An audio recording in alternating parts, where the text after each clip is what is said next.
சத்தியத்தால் தகர்ப்பாய், சிலுவையை சுமந்திடுவாய், ஜெயக்கொடி ஏற்றிடுவாய். சாத்தானின் கோட்டைகளை சத்தியத்தால் தகர்ப்பாய், சிலுவையை சுமந்திடுவாய், ஜெயக்கொடி ஏற்றிடுவாய். புதுபலன் அடைந்திடுவாய், நீ புதுபலன் அடைந்திடுவாய், புதுபலன் அடைந்திடுவாய், புதுபலன் அடைந்திடுவாய், புதுபலன் அடைந்திடுவாய், புதுபலன் அடைந்திடுவாய், புதுபலன் அடைந்திடுவாய், நீ புதுபலன் அடைந்திடுவாய். சர்ப்பங்களை எடுப்பாய், தேள்களையும் மிதிப்பாய், சத்ருவின் அதிகாரம் சகலமும் மேற்கொள்ளுவாய். சர்ப்பங்களை எடுப்பாய், தேள்களையும் மிதிப்பாய், சத்ருவின் அதிகாரம் சகலமும் மேற்கொள்ளுவாய். புதுபலன் அடைந்திடுவாய், நீ புதுபலன் அடைந்திடுவாய், புதுபலன் அடைந்திடுவாய், நீ புதுபலன் அடைந்திடுவாய், புதுபலன் அடைந்திடுவாய், நீ புதுபலன் அடைந்திடுவாய், புதுபலன் அடைந்திடுவாய், புதுபலன் அடைந்திடுவாய். சாத்தானின் கோட்டைகளை சத்தியத்தால் தகர்ப்பாய், சிலுவை சுமந்திடுவாய், ஜெயக்கொடி ஏற்றிடுவாய். சாத்தானின் கோட்டைகளை சத்தியத்தால் தகர்ப்பாய், சிலுவை சுமந்திடுவாய், ஜெயக்கொடி ஏற்றிடுவாய். புதுபலன் அடைந்திடுவாய், நீ புதுபலன் அடைந்திடுவாய், புதுபலன் அடைந்திடுவாய், நீ புதுபலன் அடைந்திடுவாய், புதுபலன் அடைந்திடுவாய், நீ புதுபலன் அடைந்திடுவாய், புதுபலன் அடைந்திடுவாய், நீ புதுபலன் அடைந்திடுவாய், புதுபலன் புதுபலன் அடைந்திடுவாய், நீ புதுபலன் அடைந்திடுவாய், புதுபலன் அடைந்திடுவாய், புதுபலன் அடைந்திடுவாய், புதுபலன் அடைந்திடுவாய், நீ புதுபலன் அடைந்திடுவாய், புதுபலன் அடைந்திடுவாய், நீ புதுபலன் அடைந்திடுவாய்.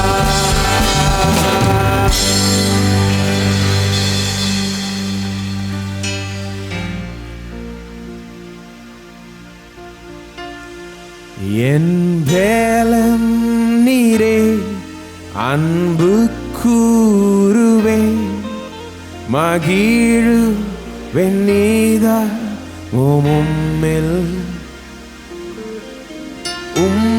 உம்மாயல்லாமல் தேவன் யார், என் கண்மலை கோட்டையும் நீரே, என் வேலன் நீரே, மகிழு வெண்ணீதா உம்மாயல்லாமல் தேவன் யார், என் கண்மலை கோட்டையும் நீரே. உமது ரட்சிப்பினார் நித்தம் மகிழுவேனே, வல்ல நாமத்தினாலே வெற்றி கொடியேற்றுவேனே.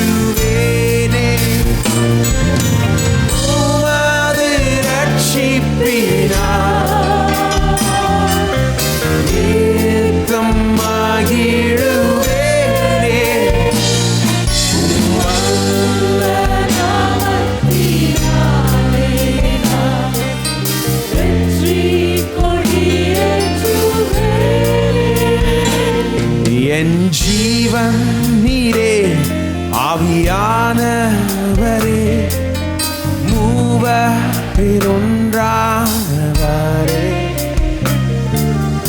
உம்மையல்லாமல் தேவன் என் மீட்பர் பாரமும் நீரே என் ஜீவன் நீரே ஆவியானவரே மூவரில் ஒன்றானவரே உம்மையல்லாமல் தேவன் யார் என் மீட்பின் அச்சாரம் நீரே தூய ஆவியே தேற்றரவாளனும் நீரே வல்ல வார்த்தைகளாலே வெற்றி கொடியேற்றுவேனே தூய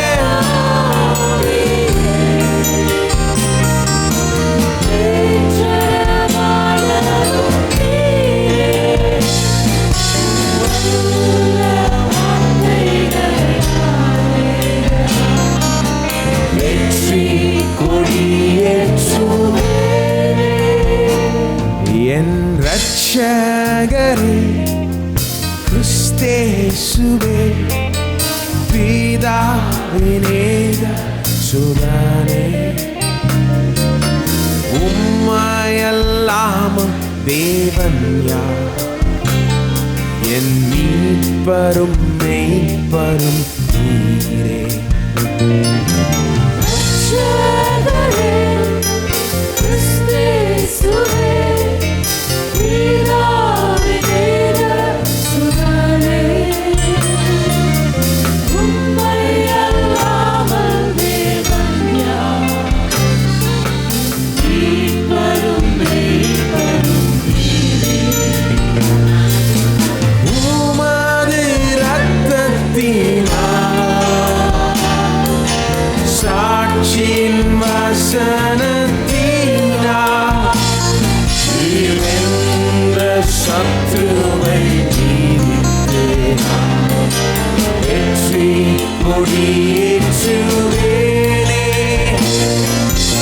உமது இரத்தத்தினால் சாட்சியின் வசனத்தினால் நீர் வென்ற சத்துருவை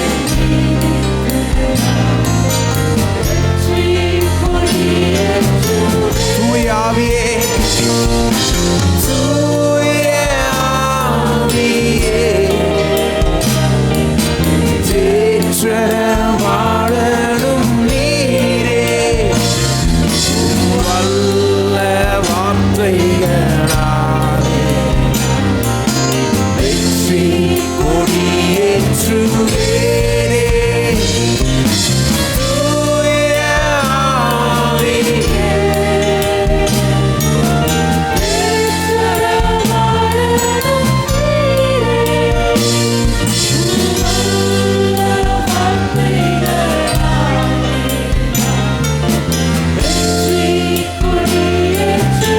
உமது ரட்சிப்பினால் உமது ரட்சிப்பினால் நித்தம் மகிழுவேனே உம் வல்ல நாமத்தினாலே வெற்றி கொடியேற்றுவேனே உமது ரட்சிப்பினால்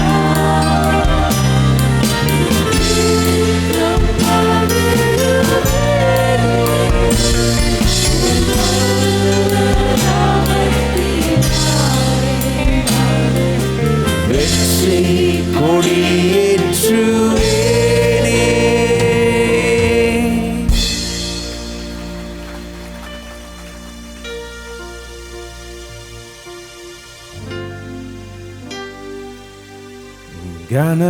கனமகிமைக்கு பாத்திரரே உம்மை கரம் உயர்த்தி போற்றி திருநாமம் புகழ்வோம் கனமகிமை பாத்திரரே உம்மை கரமுயர்த்தி போற்றி திருநாமம் புகழ்வோம் வல்லவர் வல்ல செயல்கள் செய்பவர் நீர் நிகரில்லாதவர் நீர் நிகரில்லாதவர் வல்லவர் வல்ல செயல்கள் செய்பவர் நீர் நிகரில்லாதவர் நிகரே இல்லாதவர்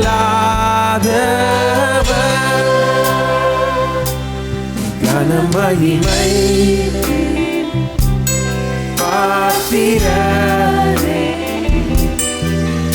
உம்மை கரமுயர்த்தி போற்றி திருநாமம் புகழ்வோம் கனமகிமை பாத்திரரே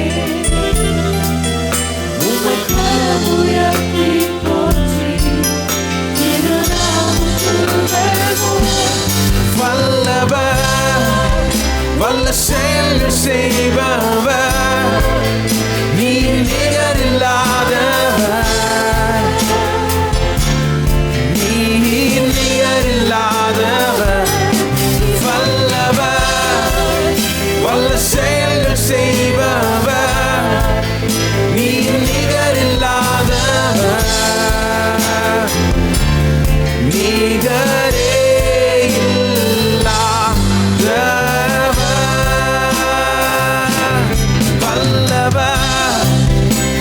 செயல்கள் செய்பவர் நீர் நிகரில்லாதவர்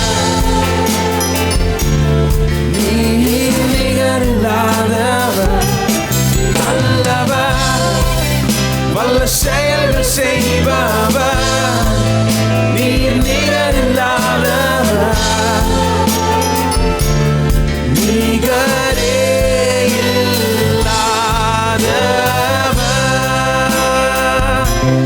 நிகரே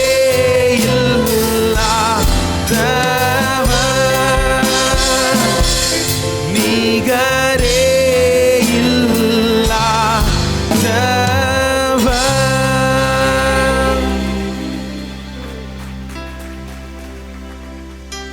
ஹல்லேலூயா. நாம் எல்லாரும் உள்ளங்களையும் கரங்களையும் உயர்த்துவோம். கர்த்தருக்கு முன்பாக கர்த்தரை நாம் துதிப்போம், ஸ்தோத்திரிப்போம்.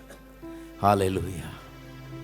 அவர் நிகரில்லாதவர், ஒப்பற்றவர், ஈடு இணையற்றவர், பெரியவர், வல்லவர், போதுமானவர். ஹல்லேலூயா. ஓ உமக்கு ஸ்தோத்திரம் கர்த்தாவே. துதிக்கிறோம் துதிக்கிறோம் துதிக்கிறோம் துதிக்கிறோம் தேவனே, ஸ்தோத்தரிக்கிறோம். ஹல்லேலூயா ஹல்லேலூயா ஹல்லேலூயா. ஓ உமக்கு ஸ்தோத்திரம் ஸ்தோத்திரம் ஸ்தோத்திரம் ஸ்தோத்திரம் ஸ்தோத்திரம் கர்த்தாவே. ஸ்தோத்தரிக்கிறோம் கர்த்தாவே, ஸ்தோத்திரம் தேவனே. துதிக்கிறோம் துதிக்கிறோம் துதிக்கிறோம் கர்த்தாவே. ஸ்தோத்தரிக்கிறோம் கர்த்தாவே. ஸ்தோத்திரம் ஸ்தோத்திரம் தேவனே, துதிக்கிறோம். ஹல்லேலூயா.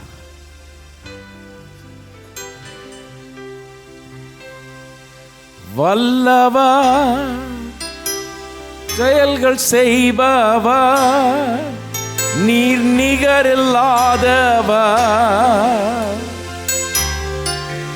நீர் நிகரில்லாதவர் வல்லவர் வல்ல செயல்கள் செய்பவர் நீர் நிகரில்லாதவர் நிகரே இல்லாத எல்லாரும் வல்லவர் நீர் நிகரில்லாதவர் நீர் நிகரில்லாதவர் வல்லவர் வல்ல செயல்கள் செய்பவர்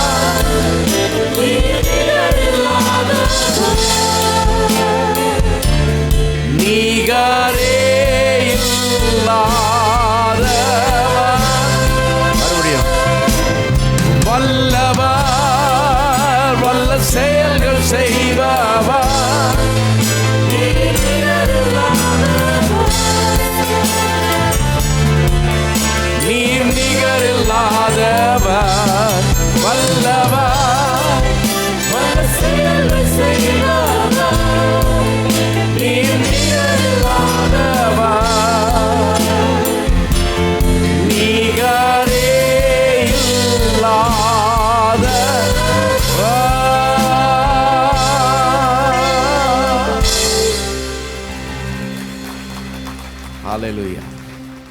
பிதாவே, உம்மை துதிக்கிறோம், உம்மை ஸ்தோத்திரிக்கிறோம். இந்த காலை வேளையிலே நீர் ஒப்பற்றவர், நிகரில்லாதவர், ஈடு இணையற்றவர், உம்மை போல் ஒருவர் இல்லை. உம்மை துதிக்கிறோம், உம்மை ஸ்தோத்திரிக்கிறோம். கர்த்தாவே, எல்லாவற்றுக்கும் மேலாக உயர்ந்தவராக, சிறந்தவராக, மேலானவராக நீர் இருக்கிறீர். மெய்யாகவே உம்மை தெய்வமாக கொண்ட நாங்கள் பாக்கியவான்கள்.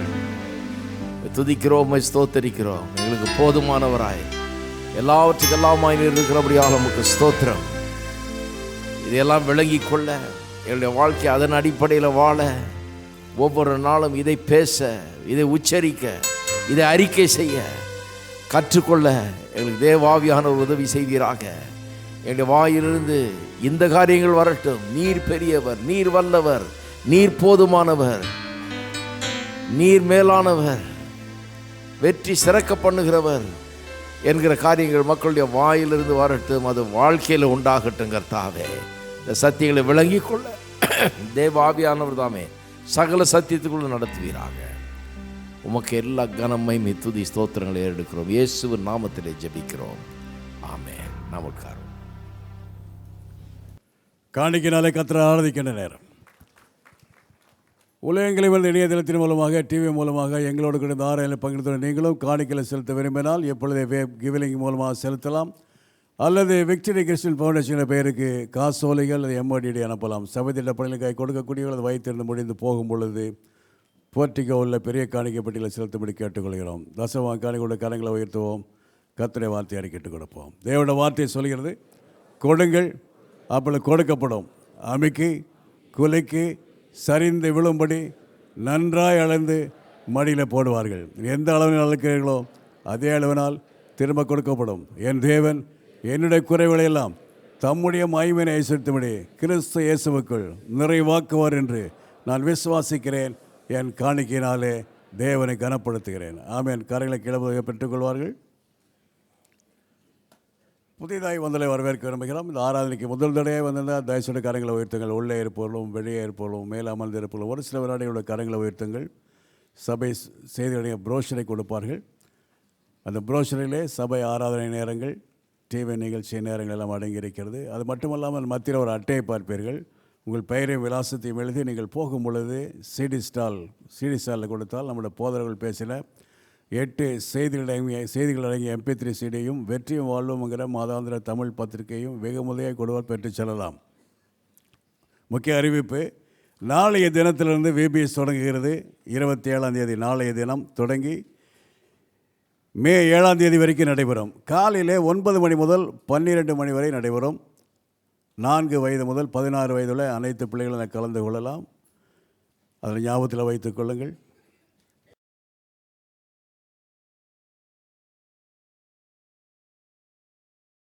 VBSக்கு உங்களுடைய பிள்ளைகளை அனுப்புமாறு ஊக்குவிக்கிறேன்.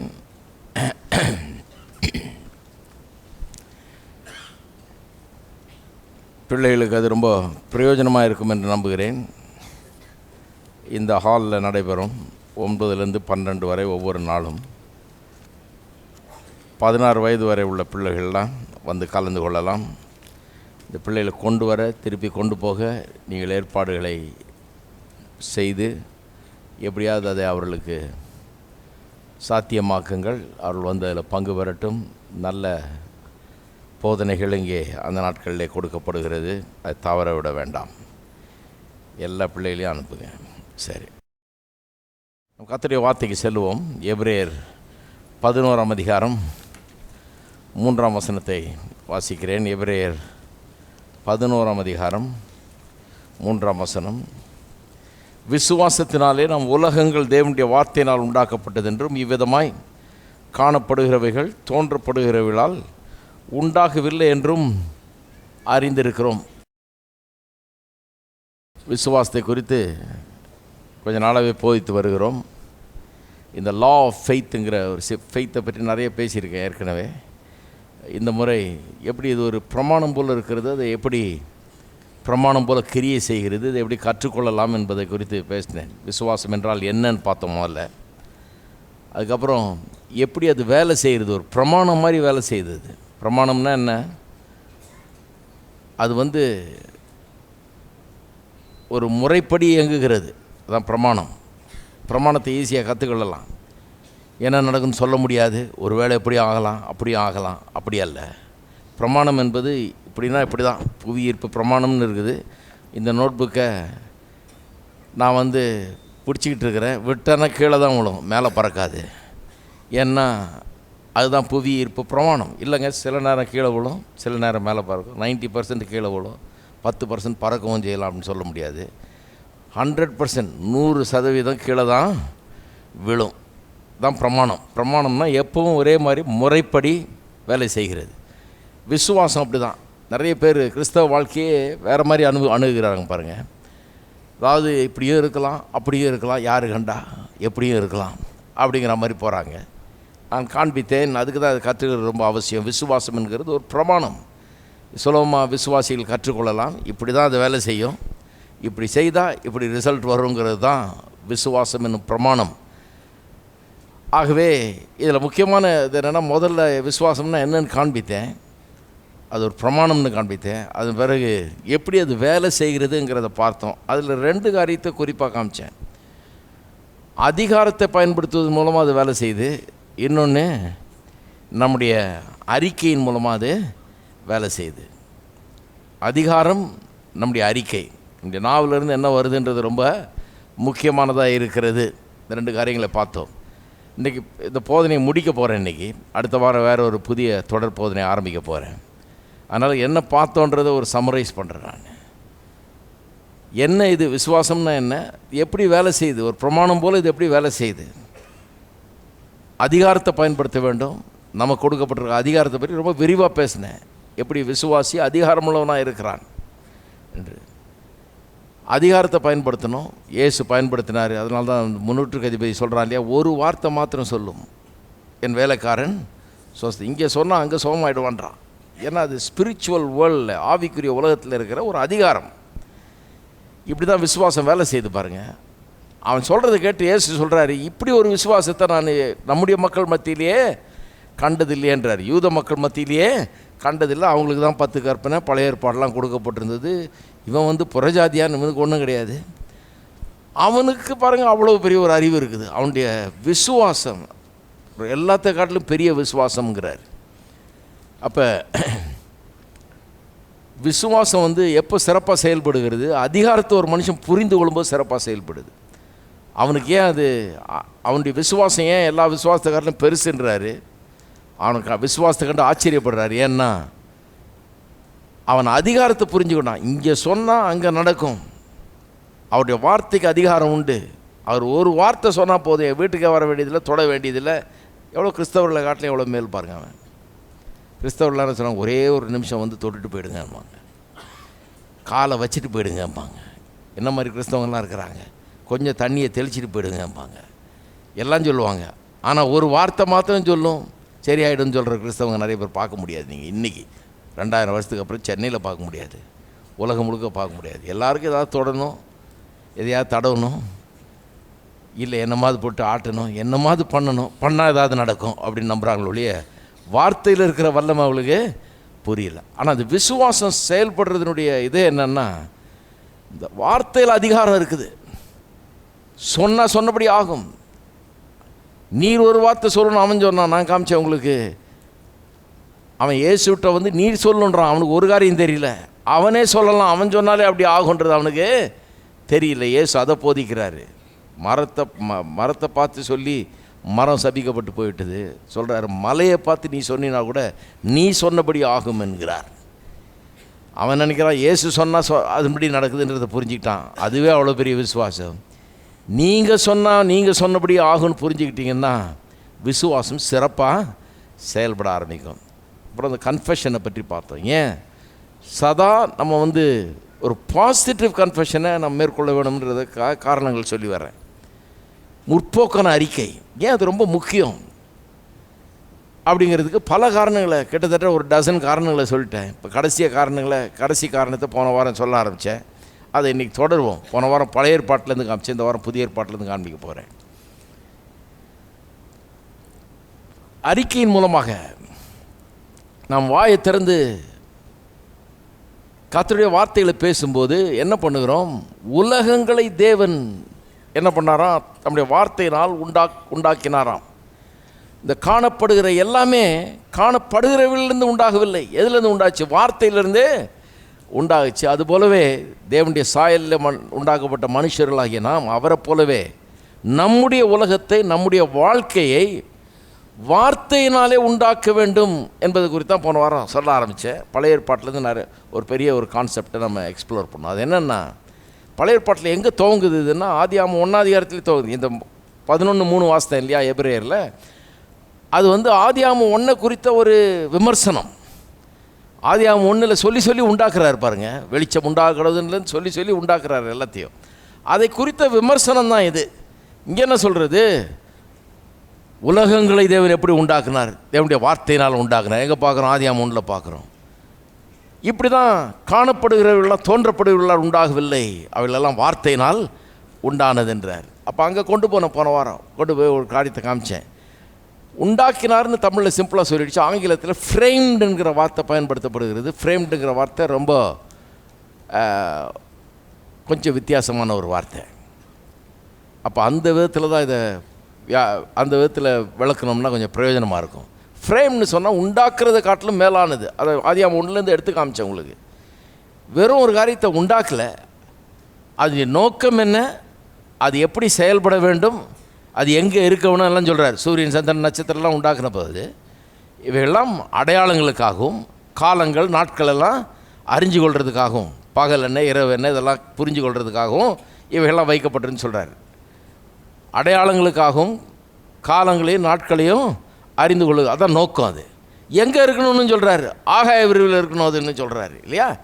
எப்படி அது செயல்படணும், இரவு என்ன பகல் என்னன்னு காண்பிக்கிறதுக்காக செயல்படணும். இப்படி ஒன்றுனையும் சொல்கிறாரு பாருங்கள். புல் பூண்டுகள்லாம் வாக்கும்போது சொல்கிறாரு, அது தன் ஜாதியின்படியே பிறப்பிக்கக்கூடிய விதைகளை தங்களுக்குள் உடையவைகளாக இருக்க வேண்டும். வெறும் உண்டாக்கலை, எப்படி இருக்க வேணும், அது எப்படி ஃபங்க்ஷன் பண்ணணும், என்ன நோக்கத்தோடு உண்டாக்கப்படுகிறது, எங்கே இருக்கணும், எப்படி அது காரியங்களை நடப்பிக்கணுங்கிறத ஸ்பெசிஃபை பண்ணுறார். அதுதான் ஃப்ரேம்ன்ற வார்த்தைக்கு அர்த்தம். ஃப்ரேம்னா வடிவமைப்பு, வடிவமைத்து உண்டாக்குகிறது. ஒரு ஷேப் அண்ட் ஃபார்ம் கொடுக்குறாரு. இப்படி தான் உண்டாக்குனார். அப்படியே உண்டாக்கிட்டு வந்தான். மனுஷன் என்ன சொல்கிறாரு? பலுகி பெருகி பூமியை நிரப்பி எல்லாவற்றையும் கீழ்ப்படுத்தி ஆண்டுகள்னு சொல்லும்போது மனுஷன் எப்படி இருக்கணுன்றத ஷேப் அண்ட் ஃபார்மை ஸ்பெசிஃபை பண்ணுறார். அவனுக்கு ஒரு வடிவத்தை கொடுக்கிறார். மனுஷன் எப்படிப்பட்டவன்? பலுகக்கூடியவன், பெருகக்கூடியவன், எல்லாத்தையும் நிரப்பக்கூடியவன், எல்லாத்தையும் கீழ்ப்படுத்தக்கூடியவன், எல்லாத்தையும் ஆண்டு கொள்ளக்கூடியவன். அவன் எப்படி இருக்கணுன்றத தன்னுடைய வார்த்தையினால் வடிவமைக்கிறார். அவன் ஒன்றும் இல்லாமல் உன்னால் ஒன்றும் முடியாது அப்படின்னு சொல்லி அவனை உண்டாக்கலை. அவனை ஷேப் பண்ணுறார், ஃபார்ம் பண்ணுறார். இப்படிப்பட்டவனாய் அவன் இருக்க வேணும், பலுகி பெருகி பூமியை நிரப்பி எல்லாத்தையும் கீழ்ப்படுத்தி ஆண்டு கொள்ள வேணும் என்று சொல்லி அவனை உண்டாக்குறார், வடிவமைக்கிறார். இதுதான் பார்த்தோம். இதை பிறகு பார்த்தீங்கன்னா ஆபிரகாமுடைய ஆளுகள்லாம் கற்று வச்சுக்கிட்டாங்க. எல்லாம் ஆபிரகாம் நல்லா கற்றுக்கிட்டார், ஈசாக்கு கற்றுக்கிட்டார், யாக்கோபு கற்றுக்கிட்டார். இதெல்லாம் பார்த்தோம் இல்லையா? ஆபிரகாமுடைய குடும்பத்தார் அந்த ரெபேக்காவை அப்படி ஆசீர்வதிச்சு அனுப்புகிறான். கோடா கோடியாய் பெருகுவாயாக, எங்கள் சகோதரியே நீ கோடா கோடியாய் பெருகுவாயாக, உன் சந்ததியார் அவள் சத்துருடைய வாசலை சுதந்திரித்து கொள்ளட்டும். 2 ஆசீர்வாதம். ஒன்று பெருகக்கூடிய ஆசீர்வாதம், இன்னொன்று எல்லா பிரச்சனைகளும் மேற்கொள்ளக்கூடிய ஆசீர்வாதம். அதான் சத்துருக்களின் வாசலை சுதந்திரிப்பாயான அர்த்தம். அதுதான் 2 ஆசீர்வாதம் மெயினாக. ஆதியாகமம் 1ஆம் அதிகாரத்தில் மனுஷன் பேரில் கடவுள் கூறின ஆசீர்வாதத்தையும் இவங்க கூறுறாங்க வேறு வார்த்தையில். அவ்வளோதான், வார்த்தை தான் வேறு, சேம். அங்கேயும் பலுகி பெருகி பூமியை நிரப்பின்னு இருக்குது. அது பெருகக்கூடிய ஆசீர்வாதம். கீழ்ப்படுத்தி ஆண்டுகொள்ன்றது எல்லாத்தையும் மேற்கொள்ளக்கூடிய ஆசீர்வாதம் இல்லைங்களா? அதே தான் இவங்க கூறுறாங்க. கோடா கோடியாய் பெருகுவாயாக, உன் சத்துருக்கள், உன் சந்ததியார் சத்துருக்கள் அவருடைய சத்துருக்களுடைய வாசலை சுதந்திரிப்பார்களாக. யாக்கோபு, அதன் பிறகு ஈசாக்கு, யாக்கோபு எல்லாரும் இப்படி ஆசீர்வதிக்கிறாங்க பாருங்கள். அடிப்படையிலே பெருக்கத்தையும் மேற்கொள்ளும் சக்தியும் கூறுகிறார். மேற்கொள்ளும் சக்தி எப்படி சொல்லலாம்? சக்ஸஸ் பெறுறது, சக்சீட்னா எல்லாத்தையும் மேற்கொண்டு ஜெயிக்கிறது. 2 காரியத்தை திருப்பி சொல்கிறாங்க பாருங்கள் வாயால். பெருகுவாயாக, எல்லாத்தையும் மேற்கொண்டு ஜெயிப்பாயாக. எல்லாம் சொல்லுவோம், பெருகுவாயாக, எல்லாவற்றையும் மேற்கொண்டு ஜெயிப்பாயாக. என்ன அருமையான வார்த்தை, கற்றுங்க, அதை டெய்லி சொல்லணும். பெருகுவாயாக, எல்லாத்தையும் மேற்கொள்வாயாக, பெருகுவாயாக, மேற்கொள்வாயாக. உங்களுக்கு சொல்லுங்கள், அதை உங்கள் வீட்டுக்கு சொல்லுங்கள், உங்கள் வீட்டாருக்கு சொல்லுங்கள், உங்கள் குடும்பத்துக்கு சொல்லுங்கள், உங்கள் பிள்ளைகளுக்கு சொல்லுங்கள். பெருகுவாயாக, எல்லாவற்றையும் மேற்கொண்டு ஜெயிப்பாயாக, எல்லாத்தையும் மேற்கொள்வாயாக, பிரச்சனையெல்லாம் பெருகுவாயாக, மேற்கொள்வாயாக. ஒரு 2 தடவை சொல்லி பாருங்களேன். அதை வாயிலேருந்து அது சொன்னாலே நல்லாயிருக்கும். என்ன கற்றுக் கொடுத்துட்டாங்க? நான் ஒன்றும் இல்லை, நான் குப்பை, நான் தூசி, நான் பூச்சி, புழுன்றதை நல்லா சொல்ல கற்றுக் கொடுத்துட்டாங்க பாருங்கள். நிறைய கிறிஸ்தவங்க இன்னும் இதைத்தான் ஒப்பிச்சிக்கிட்டு இருக்கிறாங்க. நான் என்ன சொல்கிறேன், இதை பேச கற்றுக்குங்க. இங்கேருந்து தான் வருது இந்த பாசிட்டிவ் கன்ஃபெஷன்றது, இங்கேருந்து தான் வருதுன்னு காமிக்கிறதுக்கு தான் இவ்வளவுத்துக்கு போனேன் நான். எங்கேருந்து வருது இந்த பாசிட்டிவ் கன்ஃபெஷன்றது? கடவுளே காமிக்கிறார், அதை அவரே பேசி காமிக்கிறார். அவரே சொல்கிறார், நீ என்ன பேசுகிறா தான் உண்டாக போகிறது. அதனால தான் நீ பேசுகிறது என்னன்னு முக்கியம். நெகட்டிவாக பேசக்கூடாது, பிற்போக்கான விதத்தில் பேசக்கூடாது, தோல்வியும் பலவீனத்தையும் இயலாமையும் பேசக்கூடாது. நான் ஒன்றும் இல்லை, குப்பை தூசி பூச்சின்றதை பேசக்கூடாது. நிறைய பேர் நினைக்கிறாங்க, அது என்ன சொன்னால் என்னவா, நான் கர்த்தருக்கு முன்னால் தூசி தான். ஆபிரகாமே சொல்லிட்டாராக்கம். ஆபிரகாம் ஒன்றும் தெரியாத காலத்தில் சொன்னாருங்க. அவர் என்ன கோயிலுக்கு போனார்? அந்த மாதிரி யாராவது போதிச்சாங்களா? எல்லா விஷயம் போதிக்கிறோம், எல்லாம் தெரியுது. இவ்வளோ பெரிய வேத புஸ்தகம் கொடுக்கப்பட்டிருக்கிறது. ஆபிரகாமெல்லாம் வச்சு இப்போ பாடம் கற்றுக்கிறோம். என்ன கற்றுக்கிறோமோ அது கற்றுக்கணும், தப்பான காரியத்தை கற்றுக்கக்கூடாது. ஆபிரகாமை வச்சு ஆபிரகாம் செய்த எல்லாமே செய்ய போகிறீங்களா நீங்கள்? ஹலோ, சிலதெல்லாம் தப்பாலாம் பண்ணார் அவர். எதுக்கு அதெல்லாம் எழுதி வச்சுருக்கு நாம செய்யணுன்னா? ஆபிரகாம் செஞ்சாருங்க, பரவாயில்லைங்க, கிடையாது. ஆபிரகாம் செஞ்சால் அது பரவாயில்லன்னு கிடையாது. எது கரெக்டோ அதுதான் செய்யணும். எது கரெக்ட்னு தெரிஞ்சுக்கிறதுக்கு அதெல்லாம் இதை எழுதப்பட்டிருக்கிறது. அதனால தான் பகுத்தறிய சொல்லியிருக்குது. வேத வசனத்தை பகுத்து போதின்னு தீமோத்தேயுவுக்கு சொல்கிறார். பகுத்துனா கரெக்டாக டிவைட் பண்ணு, கரெக்டாக எது சத்தியம் எது சத்தியம் இல்லைன்னு காமி அப்படிங்கிறார். அப்போ நான் சொல்லுகிறேன், நெகட்டிவாக பேசுகிறது ஏன் தப்பு? நான் நெகட்டிவாக பேச நெகட்டிவாக நம்ம பிறப்பிக்கிறோம். பாசிட்டிவாக பேசுகிறது அவசியம். ஏன்னா கர்த்தரே அப்படி தான் வழிகாட்டுறாரு, அவரே பேசி காமிக்கிறார். இப்படி பேசினா தான் இப்படி நடக்கும். நீ என்ன விரும்புகிறியோ, எதை பார்க்க விரும்புகிறியோ, எது நடக்கணும்னு அதை பேசு. இயலாமையும் தோல்வியும் பலவீனத்தையும் பேசாதேன்னு கற்றுக் கொடுக்குறாரு கர்த்தர். எல்லாம் கற்றுக்கிட்டாங்க, எல்லாம் பேசிக்கிட்டே வந்தாங்க. அதனால தான் மோசேக்கு சொல்லித்தரார். ஆரோனுடைய குடும்பத்தார் அவங்க தான் ஆசாரியருங்க. அவங்களாம் எப்படி ஆசீர்வதிக்கணுன்றதை குறித்து கத்துறார். 2ஆம் 6ஆம் அதிகாரத்தில் அந்த ஆசீர்வாதத்தை சொன்னேன் இல்லையா? கர்த்தர் தம்முடைய முகத்தை பிரகாசிக்க பண்ணுவாராக அப்படின்லாம் ஆசீர்வதிக்க சொல்கிறார். கற்றுத்தரார், வார்த்தைகளை கொடுக்குறார். இந்த வார்த்தையை பேசு, தினந்தோறும் இதை சொல்லு. ஆரோன் அவர் குமாரர் ஆசாரியர்கள்லாம் தினந்தோறும் இஸ்ரவேல் ஜனங்களை ஆசீர்வதிக்க சொல்லு. இந்த ஆசீர்வாதம்ங்கிறது பெனடிக்ஷன்றோம் இல்லையா? ஆசீர்வாதம் கூறுறது ரொம்ப முக்கியம். அதைத்தான் அப்படியே வந்து புதிய ஏற்பாட்டில் இப்போ என்ன ஆயிடுச்சு, பாசிட்டிவ் கன்ஃபெஷன். ஒவ்வொரு தரையும் நீங்கள் பாசிட்டிவாக பேசும்போது என்ன பண்ணுறீங்க? ஆசீர்வாதத்தை கூறுகிறீர்கள். ரொம்ப முக்கியம் ஆசீர்வாதத்தை கூறுறது. ஆசீர்வாதத்தை நீங்கள் கூறுகிறீர்கள். சரி, இப்போ சில வசனங்களை பார்ப்போம். பழைய ஏற்பாட்டில் இன்னும் 1-2 வசனத்தை டக்குன்னு காமிக்கிறேன் பாருங்கள். அந்த ஒரு வசனத்தை லேவியராமத்தில் காமிச்சேன். அப்புறம் ஆபிரகாம், ஈசாக்கு, யாக்கோபெல்லாம் காமிச்சேன். எப்படி அவர்களெல்லாம் வசனத்தை பேசினாங்கன்னு, எப்படி அவர்களெல்லாம் ஆசீர்வாதத்தை கூறினார்கள். ஆசீர்வாதம் கூற கற்றுக்கிட்டாங்க அவங்கெல்லாம். ஆண்டவரே கத்துறார், இப்படி ஆசீர்வதி, இந்த வார்த்தைகளை சொல்லி ஆசீர்வதிக்க சொல்லுன்னு வார்த்தையிலே கொடுக்குறார். இன்னொரு வசனம் வாசிக்கிற பாருங்கள், 121ஆம் சங்கீதம் 7-8 வசனங்கள். கர்த்தர் உன்னை எல்லா தீங்குக்கு விலக்கி காப்பார், அவர் உன் ஆத்துமாவை காப்பார். கர்த்தர் உன் போக்கையும் உன் வரத்தையும் இது முதற்கொண்டு என்றென்றைக்கும் காப்பார். என்ன பண்ணுறாங்க இங்கே? ஆசீர்வாதத்தை கூறுறாங்க. இதெல்லாம் கற்றுக்கிட்டாங்க பாருங்கள். எங்கேருந்து கற்றுக்கிட்டாங்க? கர்த்தரிடத்துலேருந்து கற்றுக்கிட்டு இப்போ சங்கீதக்காரன் எழுதும்போது அதை பயன்படுத்துகிறான். பாட்டில் பயன்படுத்துகிறான், வார்த்தையில் பயன்படுத்துகிறான், அவனுடைய எழுத்துக்களில் பயன்படுத்துகிறான். ஆசீர்வாதத்தை கூறுகிறான். கர்த்தர் எல்லா தீங்குக்கும் விலக்கி காப்பார். வாயில் அறிக்கை செய்யணும் பாருங்கள். கர்த்தர் நம்ம விலக்கி எல்லா தீங்குக்கு விலக்கி காப்பார் என்பதை அறிக்கை செய்ய வேண்டும். ஒவ்வொரு நாளும் அறிக்கை செய்யணும். என்னாகுமோ ஏதாகும்னு பயந்துட்டு இருக்கிறத விட, அதை பேசிகிட்டு இருக்கிறத விட, சந்தேகத்தை பேசிகிட்டு இருக்கிறத விட என்னத்தை பேசணும்? என்னத்தை கர்த்தர் என்ன செய்வார் என்பதை பேச வேணும். ஒரு பெரிய தேவதாசன் ஒருத்தரை சொல்கிறார். அந்த காலத்தில் அவர் பாஸ்டராக இருந்தாராம் பாருங்க. இது 1940களில் அவர் பாஸ்டராக இருந்தாராம். பாஸ்டராக இருந்தப்போ ஒரு பையனை ஒரு ஒரு ஆள் ஒரு வாலிபனை வாலிபன் இல்லை 39 வயசு ரொம்ப வியாதியாகி கொண்டாந்துருக்காங்க பாருங்கள். அவன் ஊழியத்தில் இருந்திருக்கான். கொண்டாந்துருக்காங்க. கொண்டாந்தப்போ ஜெபம் பண்ணியிருக்காங்க எல்லாம் சேர்ந்து ஜெபம் பண்ணி கடைசியில் அவனுக்கு பெரிய வியாதி, அவனுக்கு ரொம்ப டேஞ்சரான நிலைமைக்கு போயிட்டான். ஒரு தடவை அவர் ஜெபம் பண்ணிகிட்டு இருக்கிறாராம். அவர் ஜெபம் பண்ணிட்டு இருக்கும்போது கர்த்தர் சொல்கிறது அவருக்கு அப்படியே கேட்குதான் தனது உள்ளத்தில்.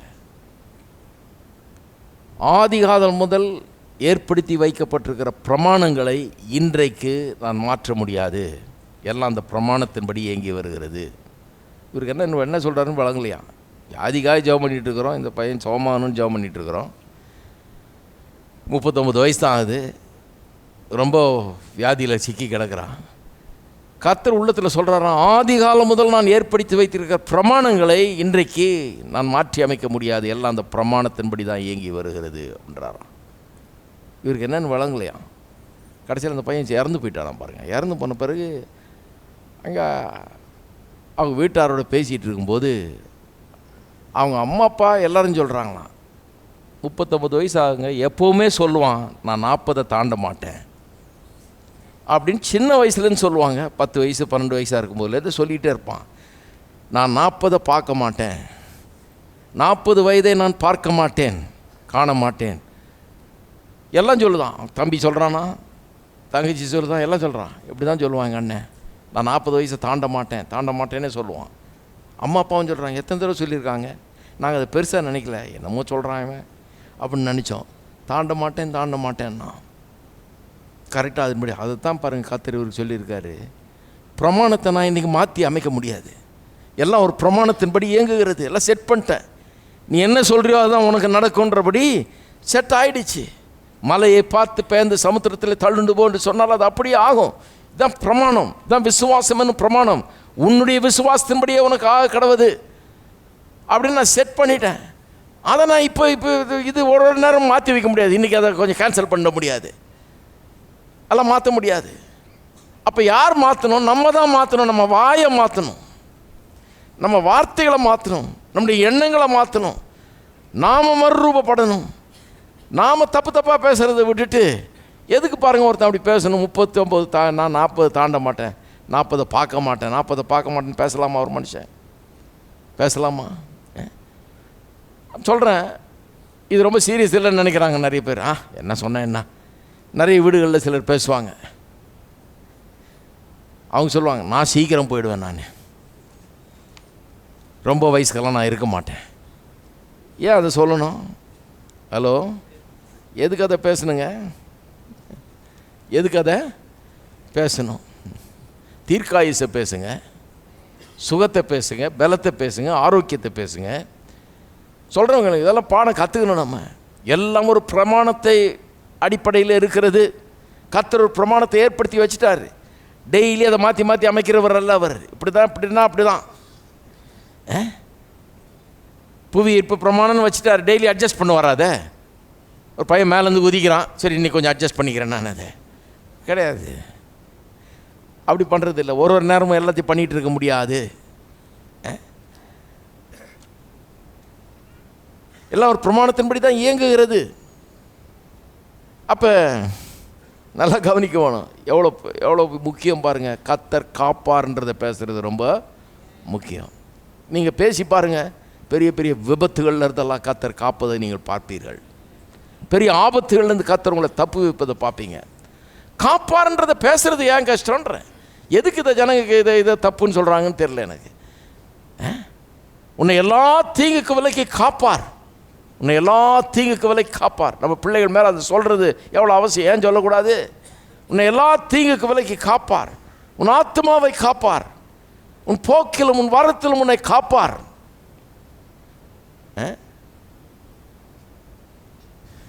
எத்தனை பேர் நினைக்கிறீங்க சொல்கிறது ரொம்ப முக்கியம்னு? ஒவ்வொரு நாளும் சொல்லி பாருங்கள், ஒவ்வொரு நாள் சொல்லிகிட்டே வாங்க. பெரிய ஆபத்துகள் நடக்கும்போது பார்த்தீங்கன்னா திடீர்னு ஒரு பெரிய பாதுகாப்பு, ஒரு அரண் போல் உங்களை வந்து சூழ்ந்து கொள்ளும். அற்புதமாய் நீங்கள் காக்கப்படுவீர்கள். கர்த்தருடைய கிருபை உங்களுக்கு உண்டாயிருக்கும் அந்த விதத்தில். ஏன்னா உலகம் தீமையினால் நிறைஞ்சு கிடக்குது பாருங்கள். அது ஒரு பிரமாணத்தின்படி வேலை செய்ய நான் காமிச்சேன் இல்லையா? பாவம் மரணம் என்கிற பிரமாணம் அங்கே வேலை செஞ்சிட்டு இருக்குது. பாவம் வந்ததுலேருந்து மரணம் வந்துருச்சு. இந்த பாவம் மரணம் ஆளை கொல்லலான்ற பிரமாணம் எப்போ பார்த்தாலும் வேலை செஞ்சுக்கிட்டே தான் இருக்குது பாருங்கள். நம்ம கொல்லுவதற்குனே ஒரு பிரமாணம் அங்கே வேலை செஞ்சுட்டு இருக்குது, சாகடிக்கிறதுக்குன்னே ஒரு பிரமாணம் வேலை செஞ்சுட்டு இருக்குது. ஆனால் கர்த்தர் நம்ம வாழ வைக்கணுன்னே ஒரு கங்கணம் கட்டிகிட்டு இருக்கிறார். அவர் என்ன சொல்கிறார்? ஜீவனை தெரிந்து கொள்ன்றார். அவரே உனக்கு ஜீவனும் தீர்க்காயுசமாக இருக்கிறார். ஜீவனை தெரிந்து கொள்ன்றார். பாவம் மரணன்ற பிரமாணம் எப்போ நம்மளை சாகடிக்கலான்னு காத்துட்டு இருக்குது.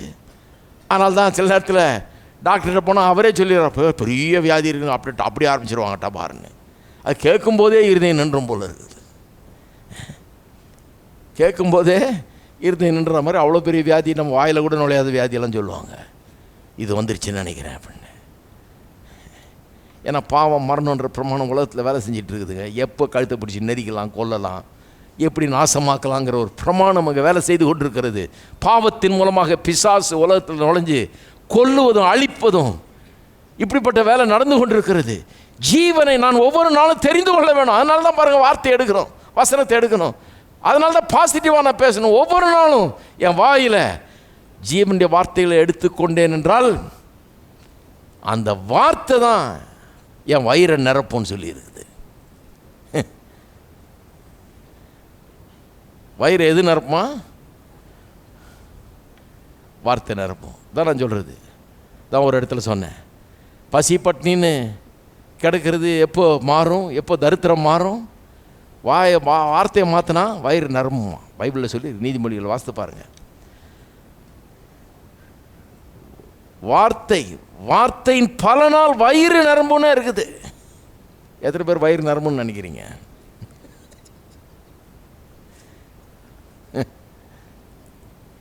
இதெல்லாம் கற்றுக்கொள்ள வேணும் பாருங்க. இன்னொரு வசனம் பாருங்க, 29 சங்கீதம் 29. பழைய ஏற்பாட்டு காலத்தில் இந்த ஆசீர்வாதத்தை எப்பவுமே கூறுறதுக்கு அவங்க கற்றுக்கொண்டார்கள் பாருங்கள். சங்கீதக்காரன் சங்கீதத்தை எழுதுகிறாரு, ஆசீர்வாதத்தை கூறுறாரு பாருங்கள். 29:11 கர்த்தர் தமது ஜனத்துக்கு பலன் கொடுப்பார், கர்த்தர் தமது ஜனத்துக்கு சமாதானம் அருளி அவர்களை ஆசீர்வதிப்பார் பேசுகிறாரு. ஏன் அப்படி பேசுகிறாரு? வெளிச்சம் உண்டாக கடவுதாகன்னு தேவன் பேசினார் பாருங்க. அது மாதிரி தான் பேசுகிறாரு. பலன் தேவைப்படுது ஜனங்களுக்கு. சிலர் பலவீனமாக இருக்கிறாங்க, சிலர் பயந்துக்கிட்டு இருக்கிறாங்க, சிலர் பிரச்சனையினால் பிரச்சனை அவளை சூழ்ந்துக்கிட்டு இருக்குது. ஜனங்க தானே, உலகம் தானே. உலகம் உங்களுக்கு தெரியாதா? தெரியாத மாதிரி பார்க்குறீங்க. உலகத்தில் இருந்தீங்கன்னா பயப்படுறதுக்கு 1000 காரணம் இருக்குது. பிரச்சனை நம்மளை சூழ்ந்து கொள்ளுது, பல போராட்டங்கள் எல்லாத்தையும் சந்திக்க வேண்டியதாக இருக்குது. அப்படிப்பட்ட ஜனங்களுக்கு தான் எழுதுகிறார் பாருங்க. எழுதும்போது சொல்கிறாரு, கர்த்தர் தமது ஜனத்துக்கு பலன் கொடுப்பார். ஏன்னா பலன் தேவையாக இருக்கிறதுனால நம்முடைய பிரச்சனையை பேசக்கூடாது, நம்முடைய பலவீனத்தை பேசக்கூடாது, நம்முடைய இயலாமையை பேசக்கூடாது, என்னால் முடியாது ஐயோ அப்பான்னு ஐயோ கொய்யோன்னு அதை பேசக்கூடாது. கர்த்தர் பலன் கொடுப்பார் அப்படிங்கிறார். உங்களுக்கு என்ன பலன் தேவை? உங்கள் வாழ்க்கையில் உங்களுக்கு தேவையான பலன் அத்தனையும் கர்த்தர் கொடுப்பாராக அப்படின்றான். கர்த்தர் தமது ஜனத்துக்கு சமாதானத்தை அருளி அவர்களை ஆசீர்வதிப்பார். அப்போ என்ன பேசுகிறாரு? பலன் உண்டாகட்டும், சமாதானம் உண்டாகட்டும். சமாதானம்னா எல்லா வெல்பீயிங்கும், எல்லா நல்ல காரியங்களும் நடக்கட்டும், ஆசீர்வாதம் உண்டாகட்டும். எல்லாம் சொல்லுங்கள், பலன் உண்டாகட்டும், சமாதானம் உண்டாகட்டும், ஆசீர்வாதம் உண்டாகட்டும். ஒவ்வொரு நாளும் வீட்டில் எழுந்திரிச்சு சொல்லுங்கள், பலன் உண்டாகட்டும், சமாதானம் உண்டாகட்டும், ஆசீர்வாதம் உண்டாகட்டும். அங்கே பார்த்தீங்கன்னா ஃப்ளூ சீசனில் 2 பேர் படுத்துக்கிட்டு இருப்பாங்க. நீங்கள் பாட்டுக்கு இதையே பேசிகிட்டு இருக்கக்கூடாது. என்ன பேசிட்டோம்? பலன் உண்டாகட்டும், பலன் உண்டாகட்டும். எல்லாம் சொல்லுங்கள், பலன் உண்டாகட்டும், சமாதானம் உண்டாகட்டும், ஆசீர்வாதம் உண்டாகட்டும். ஒரே குழப்பம், பிரச்சனை, அடிதடியாக இருக்கும், சச்சரவாக இருக்கும். சொல்லுங்கள், பலன் உண்டாகட்டும், சமாதானம் உண்டாகட்டும், ஆசீர்வாதம் உண்டாகட்டும். பேசுகிறது எவ்வளோ முக்கியம் பாருங்கள். தேசத்தின் மத்தியில் இஸ்ரவேல் ஜனங்களை ஒரு தேசமாக எழுப்பிட்டு ஆளுங்களுக்கு கற்றுத்தரார். பேசு, டெய்லி இப்படி சொல்லு, இப்படி ஆசீர்வதி. இந்த வார்த்தையில் நீ சொந்த வார்த்தை யூஸ் பண்ண, நான் சொல்கிறேன் அதை பற்றி யூஸ் பண்ணுன்றார். அதை யூஸ் பண்ணி பேசு, டெய்லி சொல்லு, இதை கூறு, ஜனங்கள் மேலே ஆசீர்வாதத்தை கூறு என்று சொல்லித்தரார் பாருங்க. சரி, சும்மா ஒரு எக்ஸாம்பிளுக்காக சொன்னேன். புதிய ஏற்பாட்டுக்கு போவோம். பழைய ஏற்பாட்டில் நிறைய பார்த்துட்டோம். புதிய ஏற்பாட்டில் பார்த்தீங்கன்னா நிறைய வசனங்கள் இருக்குது. ஒரு சில வசனங்களை தான் காண்பிக்க போகிறேன். புதிய ஏற்பாட்டு பெனடிக்ஷன்ஸ் எடுத்திங்கன்னா ஆசீர்வாதங்கள் புதிய ஏற்பாட்டில் கூறப்படுகிற அது அப்படியே ப்ராக்டிஸ் வந்துடுச்சு பாருங்கள். எங்கேயுமே நான் குப்பை, நான் தூசி, நான் ஒன்றும் இல்லை, நான் தகுதியே இல்லை அப்படின்னு எங்கேயாவது நம்ம கிறிஸ்தவங்க சென்னையில் சொல்லிக்கிட்டே இருக்கிறாங்க. எங்கே பிடிச்சாங்கன்னு தெரியல, யார்கிட்ட பிடிச்சாங்கன்னு தெரியல. இது ஒரு வியாதி மாதிரி ஒட்டிக்கிச்சு எல்லாருக்கும். அதை எதிர்த்தா இன்றைக்கி நம்மளை எதிர்க்கிறாங்க. நான் வந்த புதுசில் நீதிமான் அப்படின்னு சொல்லி கொடுக்குறேன். ஒருத்தர் கையை மடிச்சிக்கிட்டு வந்துட்டார். முடிஞ்சோன்னு கோயிலில் என்னை அடிக்கிற மாதிரி வந்துட்டார். கோபம் அவருக்கு. ஏன்னா அவ்வளோ தீவிர கிறிஸ்தவர் அவர். விசுவாசி, பெந்தகோஸ்து விசுவாசி பாருங்கள். எப்படி சொல்லுவேன் நீ நீதிமான்னு? நான் ஒன்றும் இல்லை, நான் குப்பை, நான் தூசி, நான் பூச்சி, நான் புழு கர்த்தருக்கு முன்னால். டெய்லி அதை சொல்லணும் நம்ம. எப்படி நீ சொல்லுவே ஆக்கும் நீதிமான்னு? எங்கே போய் கற்றுக்கிட்டு வந்த இதை அப்படின்னு சண்டைக்கு வந்துட்டார் பாருங்கள். எங்கேயாவது என்ன நியாயம் பாருங்கள் இது? குப்பை, தூசி, பூச்சி, புழுன்னு டெய்லி யாராவது வந்து சொல்லிட்டு இருக்கிறாங்க. அவங்கள ஒன்றுமே கேள்வி கேட்குறதில்ல. அவங்களுக்கு ஆமே நல்லேலியா சொல்கிறாங்க இவங்க. நான் உங்களை குப்பை என்னென்னா, தூசி என்னென்னா, பூச்சி என்னென்னா, புழு என்னென்னா என்னைக்காவது அப்படி இன்சல்ட் பண்ணியிருக்கிறேன் நான்? நீங்கள் தேவனுடைய பிள்ளைகள், நீங்கள் நீதிமான்கள், ஆசீர்வதிக்கப்பட்டவர்கள் அப்படின்னு சொல்லி கொடுத்தா அதுக்கு சண்டைக்கு வர்றாரு பாருங்க. காலம் கெட்டு கிடக்குது. நல்லது காலமே கிடையாது. 30 வருஷத்துக்கு முன்னால் இங்கே நடந்தது சொல்கிறேன். 30 வருஷத்துக்கு சண்டைக்கே வந்துட்டார். எப்படி அப்படி சொல்லுவீங்க? பூச்சின்னு சொல்லணும், புழுன்னு சொல்லணும், நான் ஒன்றும் இல்லைன்னு சொல்லணும், நான் எம்மாத்திரம்னு சொல்லணும். சொன்னால் அவருக்கு பரம திருப்தி. அவர் ஆமேன் அல்லேலூயா அப்படின்ட்டு முடிஞ்சோடனே அப்படியே எழுந்திரிச்சு போனால் அடுத்த வாரம் இதே பாட்டு தான்.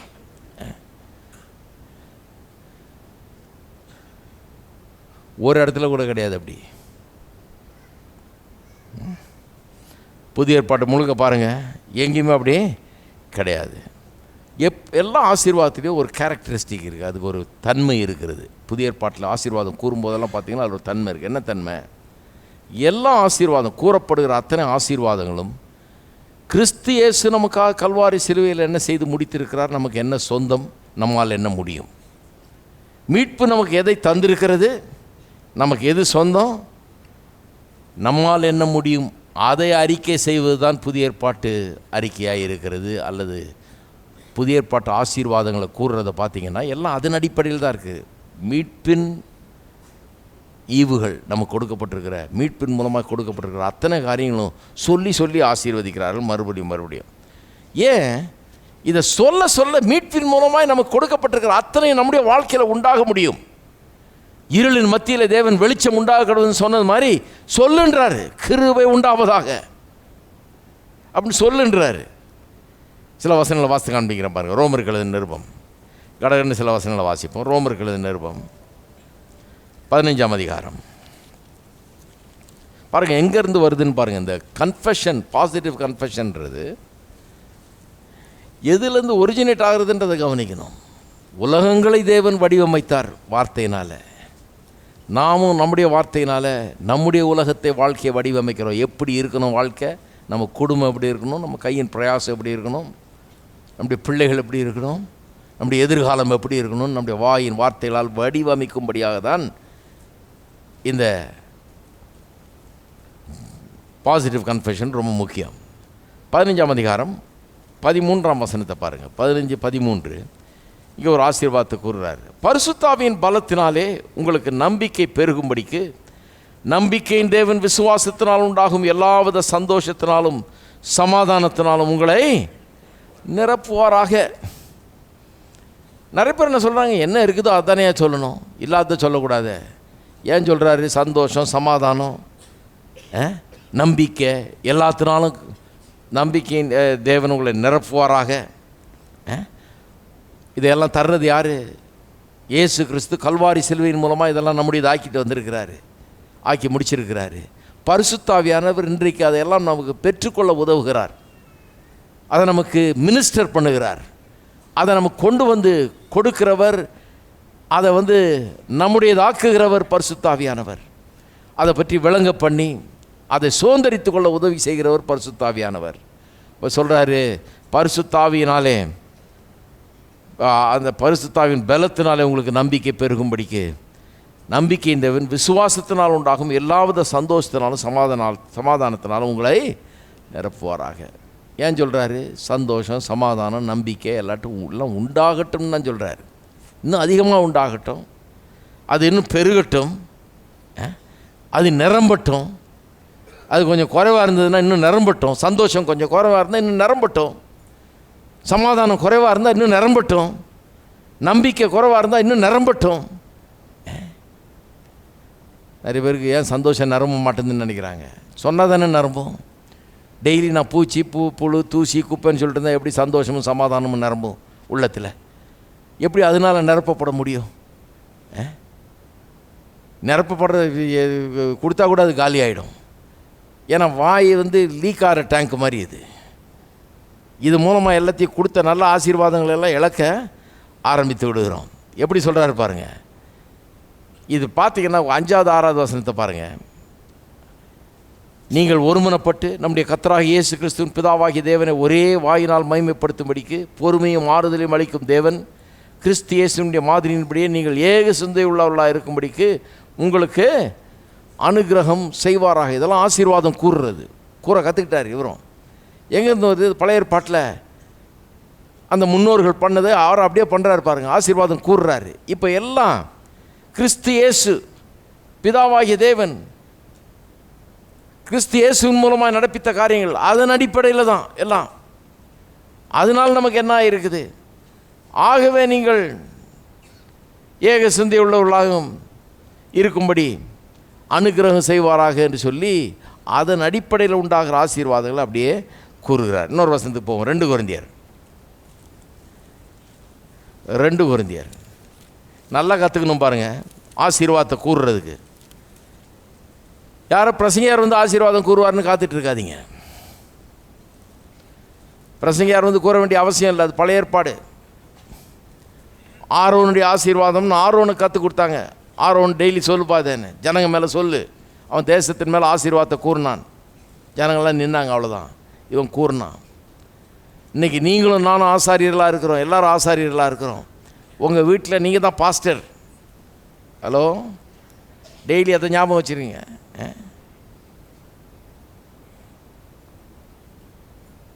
சிலர் வீட்டில் நான் தான் ஆம்பளை ஆக்கும், நான் தான் ஹஸ்பண்ட் ஆக்கும்.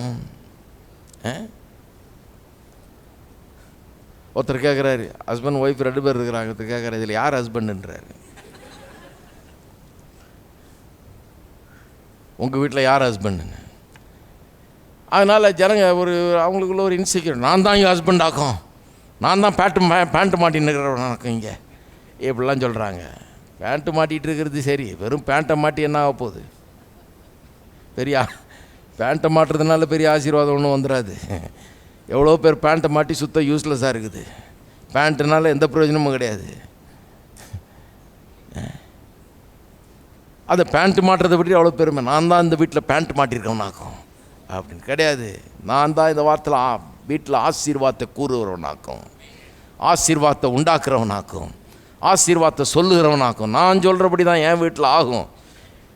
பேண்ட்டு மாட்டுறதை காட்டில் இந்த வாயில் என்ன பேசுகிறோன்றது ரொம்ப முக்கியம். இருக்கீங்களா?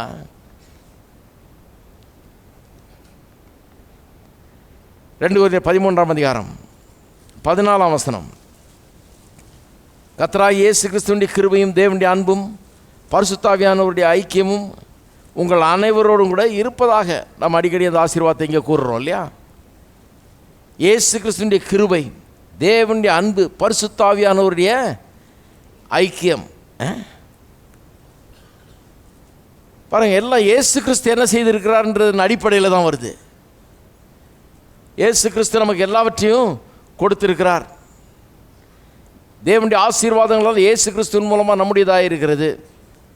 பிதாவுடைய அன்பு என்பது இதுக்கெல்லாம் அடிப்படை பிதாவுடைய அன்பு. ஏன் இயேசு வரணும், இயேசு பறிக்கணும், ஏன் இயேசு தன்னுடைய ஜீவனை கொடுக்கணும், ஏன் நம்முடைய பாவம் மன்னிக்கப்படணும், எல்லாம் பிதாவுடைய அன்பு.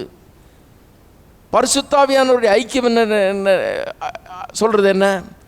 பரிசுத்த ஆவியானவர் தான் நம்ம ஒவ்வொரு நாளும் தேவனுடைய பிரசன்னத்தை உணர செய்கிறார். அவர் நம்ம கூடவே இருந்து தேவனோடு கூட ஐக்கியத்துக்கு அவர் ஒரு பாலம் போல இருக்கிறார் நமக்கு. 11ஆம் வசனம் பாருங்கள். இதில் 11ஆம் வசனம். கடைசியாக சகோதரரே, சந்தோஷமாயிருங்கள், நற்சீர் பொருந்துங்கள், ஆறுதல் அடையுங்கள், ஏக சிந்தையாயிருங்கள், சமாதானமாயிருங்கள். எப்படி சொல்கிறார் பாருங்கள். இருட்டில் தேவன் நின்று கொண்டு வெளிச்சமுண்டா கடவுதாக அப்படின்னு சொன்ன மாதிரி இல்லையாது? சபைக்கு சொல்கிறார் இவர், சந்தோஷமாயிருங்கள், சந்தோஷம் உண்டாகிறதாக என்றார். நற்சீர் பொருந்துங்கள். இங்கிலீஷ் டிரான்ஸ்லேஷன் எப்படி தெரியுமா வருது? Be complete. எல்லாம் சொல்லுங்கள், பி கம்ப்ளீட். அதான் என்ன சொல்ல வர்றாரு? எல்லா குறைபாடுகளும் நீங்கட்டும், கம்ப்ளீட் ஆகுங்க. பாருங்கள், ஆதியில் தேவன் ஆதியாகமம் 1ஆம் அதிகாரத்தில் பார்த்தீங்கன்னா 1ஆம் வசனம் என்ன சொல்லுது? வானத்தை பூமி சிருஷ்டித்தார். 2ஆம் வசனம் சொல்லுது ஒழுங்கின்மை வெறுமை இருள் இருந்ததுன்னு. 3ஆம் வசனம் சொல்லுது வெளிச்சம் உண்டாக கடவுதுன்னு சொன்னார் இல்லையா? அப்போ தான் பூமியினுடைய சிருஷ்டிப்பு கம்ப்ளீட் ஆனது. அதுக்கு முன்னால் ஒழுங்கின்மை வெறுமை இருள் என்கிற நிலையில் இருந்தது, கம்ப்ளீட் ஆகாமல் இருந்தது. சிருஷ்டிப்பு இன்கம்ப்ளீட் ஸ்டேட்டஸில் இருந்தது, இன்கம்ப்ளீட் நிலையில் இருந்தது, முடிவடையாத நிலையில் இருந்தது. உலகம் உண்டாயிடுச்சு, ஆனால் அதில் ஒழுங்கின்மை வெறுமை இருள் இருந்தது, இன்கம்ப்ளீட்னஸ் இருந்தது. இன்னும் எல்லாம் வைக்க வேண்டிய இடத்துல வைக்கப்படவில்லை, செய்ய வேண்டியபடி எல்லாத்தையும் இன்னும் சரியாக ஒழுங்கு முறைப்படுத்தலை. எல்லாத்தையும் ஜலம் எங்கே இருக்கணும், வெட்டாந்தரை எங்கே இருக்கணும், ஆகாய விரிவுங்க, இதெல்லாம் ஒன்றும் சரி பண்ணல. சரியா என்ன முளைக்கணும், என்ன விளையணும், இதெல்லாம் ஒன்றும் சரி பண்ணல. சூரியன் சந்திரன் நட்சத்திரம் எதுவும் வைக்கல. இன்னும் வானத்தையும் பூமியும் உண்டாக்கினார். ஒழுங்கின்மை வெறுமை இருள் இருந்தது, இன்கம்ப்ளீட்டாக இருந்தது. அந்த இன்கம்ப்ளீட்டை என்ன பண்ணார்? கம்ப்ளீட் ஆக்கினார். எப்படி ஆக்கினார்? சொல்லி சொல்லி ஆக்கினார். அப்போ என்ன சொல்கிறாரு இவர்? என்ன சொல்கிறாரு? சந்தோஷமாக இருங்கள், கம்ப்ளீட் ஆகுங்கள், ஆறுதல் அடையுங்கள், ஏக சிந்தை உள்ளவர்களாக இருங்கள், சமாதானமாக இருங்கள்.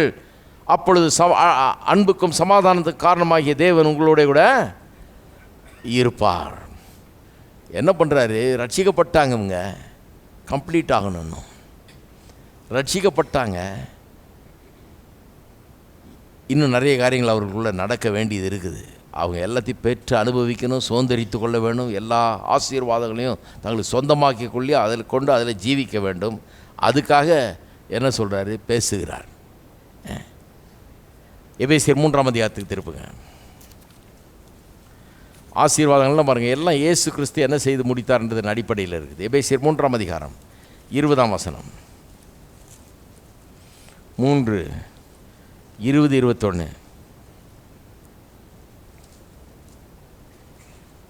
நாம் வேண்டிக் கொள்கிறதுக்கும் நினைக்கிறதுக்கும் மிகவும் அதிகமாய் நமக்குள்ளே கிரியை செய்கிற வல்லமையின்படியே நமக்கு செய்ய வல்லவராயிருக்கிற அவருக்கு சபையிலே கிறிஸ்து இயேசுவின் மூலமாய் தலைமுறை தலைமுறைக்கும் சதா காலங்களிலும் மகிமை உண்டாவதாக. ஆமேன். இது ஒரு ஆசீர்வாதம் கூறுதல்.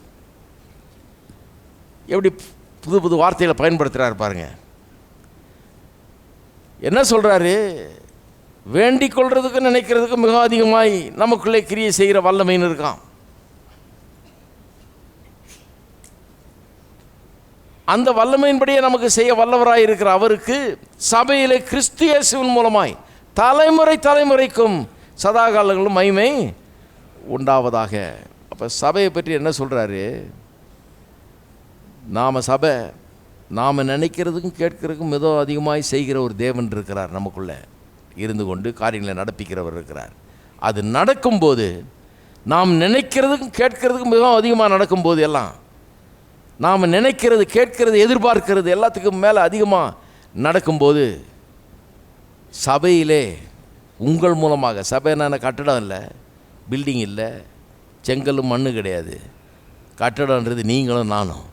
சபையிலே கிறிஸ்து இயேசுவின் மூலமாய் தலைமுறை தலைமுறைக்கும் சதா காலங்களிலும் மகிமை தேவனுக்கு உண்டாகும். எப்போ நாம் நினைக்கிறதும் கேட்கிறதும் மிகவும் அதிகமாய் செய்கிற தேவன் அங்கே வேலை செய்து காரியங்களை நடப்பிக்கும் போது அப்படி உண்டாகும் என்கிறார். சரி, இன்னொன்று திருப்போம். யூதா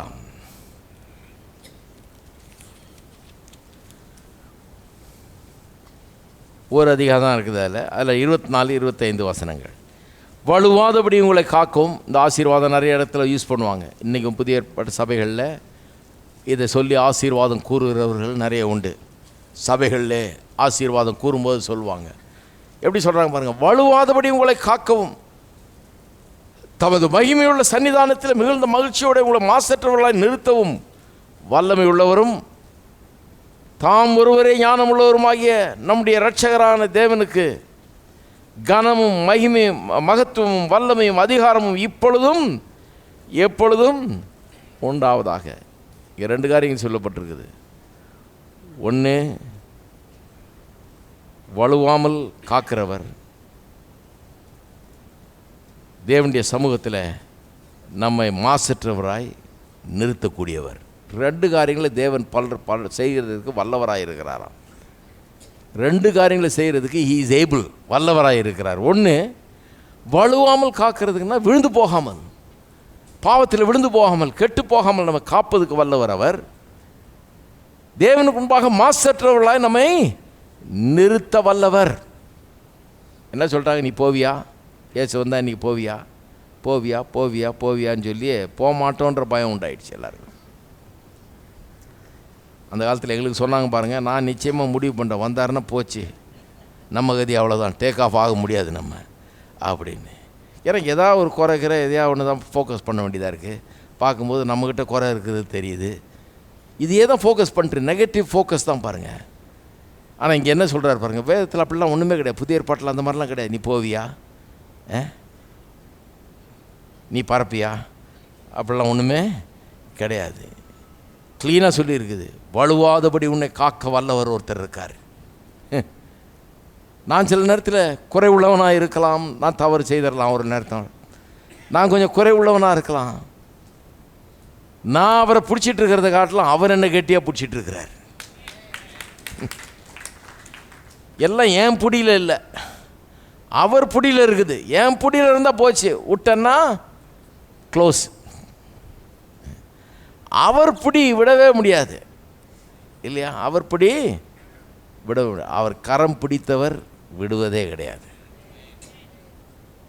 என் பிடி ஒருவேளை தளர்ந்துடலாம், நான் சரியாக பிடிக்காமல் விட்டுடலாம், சில நேரத்தில் நான் சரியாக இல்லாமல் இருக்கலாம்.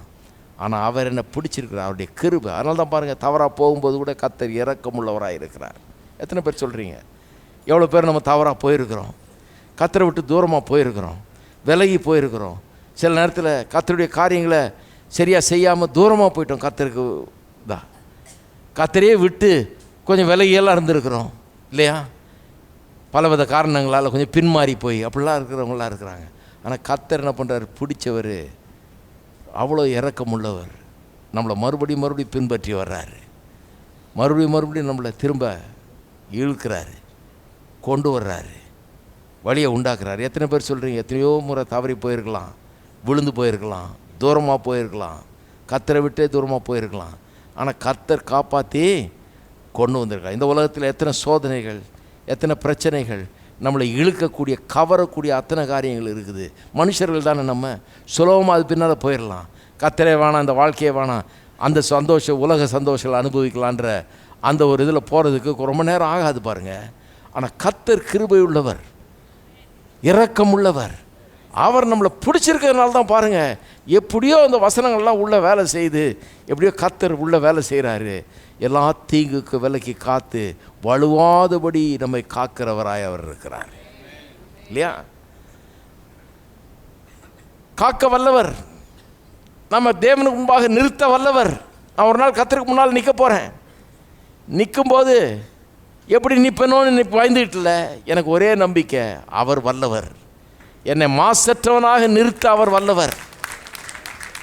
என்கிட்ட ஏதாவது குறைகள் இருந்தால் அதெல்லாம் போக்கி சுத்திகரித்து கழுவி என்னை சுத்தமாக்கி என்னை பூரணப்படுத்தி என்னை இன்னும் நல்லாக்கி, தட்ட வேண்டியதெல்லாம் தட்டி, பூச வேண்டியதெல்லாம் பூசி, சரி பண்ண வேண்டியதெல்லாம் சரி பண்ணி, கரெக்டாக அழகாக கொண்டு போய் மாசற்றவனாக என்னை நிறுத்துறதுக்கு அவர் வல்லவராயிருக்கிறார். ஒவ்வொரு நாளும் சொல்ல வேணும் பாருங்கள்.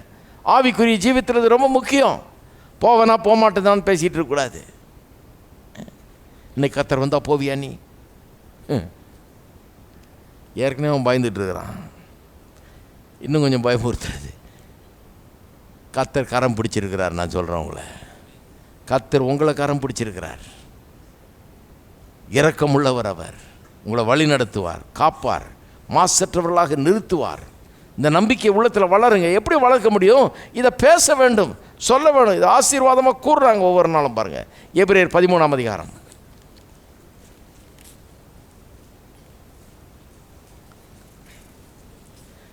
அதாவது கடைசி வரை காத்து மாசற்றவர்களாக நிறுத்துவாராம்.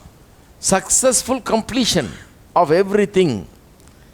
அவர் துவக்கினதை முடிக்காமல் விட மாட்டார். பாருங்க, வெறும் இந்த ஆவிக்குரிய ஜீவியத்தில் துவக்கினதை முடிக்கிறது மட்டும் இல்லை, என்னுடைய வாழ்க்கையில் எல்லாத்துலேயுமே ஒரு சக்ஸஸ்ஃபுல் கம்ப்ளீஷன் உண்டாகும்.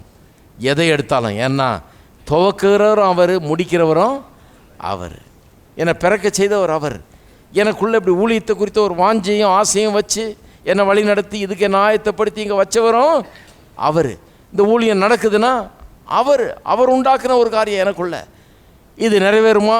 இது கம்ப்ளீட் ஆகுமா? ஒரு கம்ப்ளீஷனுக்கு வருமா? இது ஒரு ப்ராப்பராக நான் செய்ய வேண்டியதை செய்து முடிப்பேனா? நிச்சயமாக முடிப்பேன். ஏன்னா அவர் தான் துவக்கிறவர், முடிக்கிறவர். துவக்கத்திலேருந்து கடைசி வரை காக்கவர் வல்லவர். நான் துவங்கினதை முடிக்க அவர் கிருபை செய்ய வல்லவர். எத்தனை பேர் சொல்லுங்கள் சக்ஸஸ்ஃபுல்லாக கம்ப்ளீட் பண்ணுவீங்கன்னு?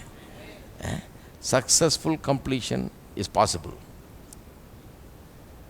வாழ்நாளில் கர்த்தர் நம்ம என்ன செய்யணும்னு அழைச்சிருக்காரோ வச்சிருக்கிறாரோ அதை வெற்றிகரமாக நான் செய்து முடிப்பேன்றதை டெய்லி சொல்லணும். எல்லாம் சொல்லுங்கள், என்னுடைய வாழ்நாளில் நான் என்ன செய்ய வேண்டும் என்று கர்த்தர் நியமித்திருக்கிறாரோ, எந்த நற்கிரியைகளை நான் செய்து முடிக்க வேண்டும் என்று வைத்திருக்கிறாரோ அவைகளெல்லாம் நான் நிச்சயமாக செய்து முடிப்பேன். அவர் வல்லவராய் இருக்கிறார். அவர் துவக்கம் முதல் முடிவு வரை என்னை நடத்துவார். சக்சஸ்ஃபுல்லாக எல்லாவற்றையும் செய்து முடிப்பேன்.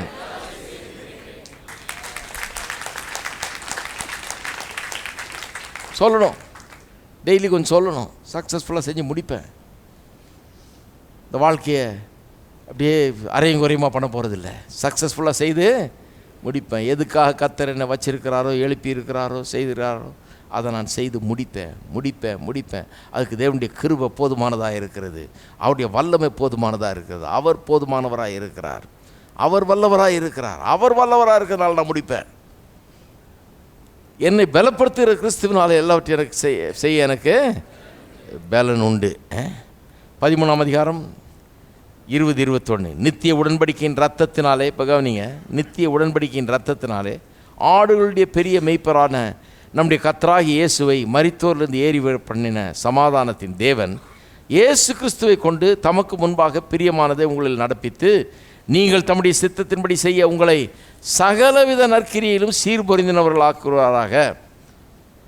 அவருக்கு என்றென்றைக்கும் மகிமை உண்டாவதாக. இந்த சீர்பொருந்தின என்ற வார்த்தை வரும்போதெல்லாம் கம்ப்ளீஷன் அப்படின்றது ஞாபகம் வச்சுங்க. போன தடவை வாசித்தேன் இல்லையா, பி கம்ப்ளீட்னு சொல்லியிருக்கிறது ஆங்கிலத்தில். தமிழில் எப்படி வருது? சீர்பொருந்துவீர்களாகன்னு வருது. அப்போ என்ன சொல்கிறாரு? பல காரியங்களை மென்ஷன் பண்ணுறாரு. உடன்படிக்கை, ரெண்டாவது ரத்தம், இயேசுவின் ரத்தம், மூணாவது பெரிய மெய்ப்பர், ஆடுகளுடைய பெரிய மெய்ப்பர், இயேசுடைய உயிர்த்தெழுதல். இதையெல்லாம் சொல்லி சொல்கிறாரு. இதையெல்லாம் செய்த தேவன் தமக்கு முன்பாக பிரியமானதை உங்களில் நடப்பித்து நீங்கள் தம்முடைய சித்தத்தின்படி சகலவித நற்கிரியைகளும் சீர்பொருந்தினவர்களாக ஆக்குவாராக. சகலவித நற்கிரியைகளையும் கம்ப்ளீட் பண்ணுவதற்கு உதவுவாராக. எல்லாம் சொல்லுங்கள், கம்ப்ளீட் பண்ணுவதற்கு. கம்ப்ளீட் பண்ணுவீங்கன்றது என்ன நிச்சயம்? எப்படி நிச்சயம்? நிச்சயம் எப்படின்னா, ஒன்று, இயேசுவை தேவன் மரித்தோடு இருந்து எழுப்பினார். அந்த தேவன் என்னுடைய தேவனாக இருக்கிறார். செத்தவனு கூட உயிரை தரக்கூடிய தேவன் அவர். எப்படி நிச்சயம்? இந்த இயேசு, உயிரோடு எழுந்த இயேசு என்னுடைய மெய்ப்பராக இருக்கிறார். நான் தாழ்ச்சி அடைவதே கிடையாது, பயப்படுவது கிடையாது, எனக்கு குறைவு கிடையாது. எப்படி நிச்சயம்? அவர் எனக்காக சிந்தின ரத்தம், அதன் மூலமாக எனக்கு உண்டாயிருக்கிற பாக்கியங்கள், ஸ்லாக்கியங்கள். எப்படி நிச்சயம்? அவரோடு உடன்படிக்கையில் நான் இருக்கிறேன். அவருடைய பலன் என்னுடைய பலனாக இருக்கிறது. அவருடைய இதெல்லாம் என்னுடையதாக இருக்கிறது. அப்போ இதெல்லாம் கணக்கில் வச்சு தான் சொல்கிறாரு.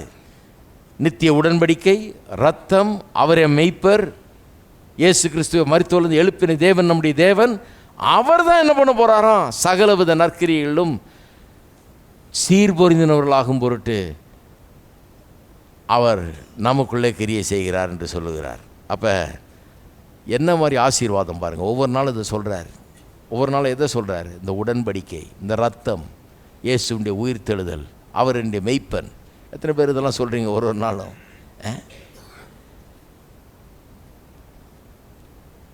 உடன்படிக்கைன்னா என்ன? உடன்படிக்கையில் முக்கியமானது என்ன? 2 பேர் உடன்படிக்கை பண்ணும்போது என்ன பண்ணிக்கிறாங்க? ஒருத்தர் சொல்லிக்கிறாங்களாம், உன்னுடையதெல்லாம் என்னுடையது. அப்போ தேவாதி தேவன் கர்த்தாதி கர்த்தன் இயேசுவை கொண்டு நம்மோடு கூட ஒரு உடன்படிக்கை பண்ணியிருக்கார். அதுதான் புதிய உடன்படிக்கை. அந்த உடன்படிக்கையில் கல்வாரி சிலுவையில் இயேசுவை மரிக்க செய்த அந்த இரத்தத்தினால் பண்ணப்பட்ட உடன்படிக்கும் போது தேவன் நமக்கு சொன்னது என்ன? என்னுடையதெல்லாம் உன்னுடையது. என்னுடைய பாவமெல்லாம் அவருடையதாகிடுச்சு. அவருடைய நீதியெல்லாம் என்னுடையதாகிடுச்சு. என்னுடைய சாபங்கள்லாம் அவருடையதாகிடுச்சு. அவருடைய ஆசீர்வாதங்கள்லாம் என்னுடையது ஆயிடுச்சு. எனக்கு கொடுக்க முடிஞ்சது அவ்வளோதான். நான் தான் பெரிய வின்னர். நான் ஒன்றும் பெருசாக அவருக்கு கொடுத்துர்ல. அவருக்கு கொடுத்துர்ல. சிலர் வந்து இயேசுக்கு வாழ்க்கையை ஒப்பு கொடுக்கறதுக்கு அவ்வளோ பயப்படுறாங்க. ஏன்னா சந்தோஷத்தெல்லாம் போயிடுமே, கொஞ்சம் ஜாலியாக இருக்கலாம். வாழ்க்கையை ஒப்பு கொடுத்துட்டா அப்புறம் நம்ம கோயிலுக்கு போயிட்டு பைபிளும் கையுமா இருக்கணுமே, நம்ம ஜாலியாக இருக்கிறதெல்லாம் போயிடுமே. ஜாலியாக இருக்கிறது போகாது, இனிமே தான் ஜாலியாக வரும். எப்படி? ஏன்னா வாழ்க்கையை ஒப்பு கொடுக்காமல் போனால் எல்லாமே போயிடும். ஒப்பு கொடுத்தா எல்லாமே உண்டாயிருக்கும், எல்லா நன்மைகளும் உண்டாயிருக்கும். அப்போ பாருங்கள், இதெல்லாம் சொல்லி உடன்படிக்கை, ரத்தம், அவர் மெய்ப்பர், அவர் உயிரோடு எழுந்திருக்கிறார், இதெல்லாம் செய்த தேவன். இதெல்லாம் உடன்படிக்கையில் அந்த உடன்படிக்கையில் நான் இருக்கிறேன். எனக்காக ரத்தம் சிந்தப்பட்டது, எனக்காக இயேசு உயிரோடு எழுப்பப்பட்டார். இவ்வளவெல்லாம் தேவன் பண்ணியிருந்து எனக்கு மெய்ப்பராக அவரை வச்சிருக்கிறாரு. ஆகவே நான் தாழ்ச்சி அடையேன், எல்லாத்தையும் அவர் செய்து முடிப்பார், நான் கம்ப்ளீட் பண்ணுவேங்கிற நிச்சயம் உண்டாயிருக்கிறது என்பதை நாம் ஒவ்வொரு நாளும் அறிக்கை செய்ய வேணும். ஆசீர்வாதம் கூறுறதுனா இதுதான். 1 தெசலோனிக்கேயர் திருப்போம்.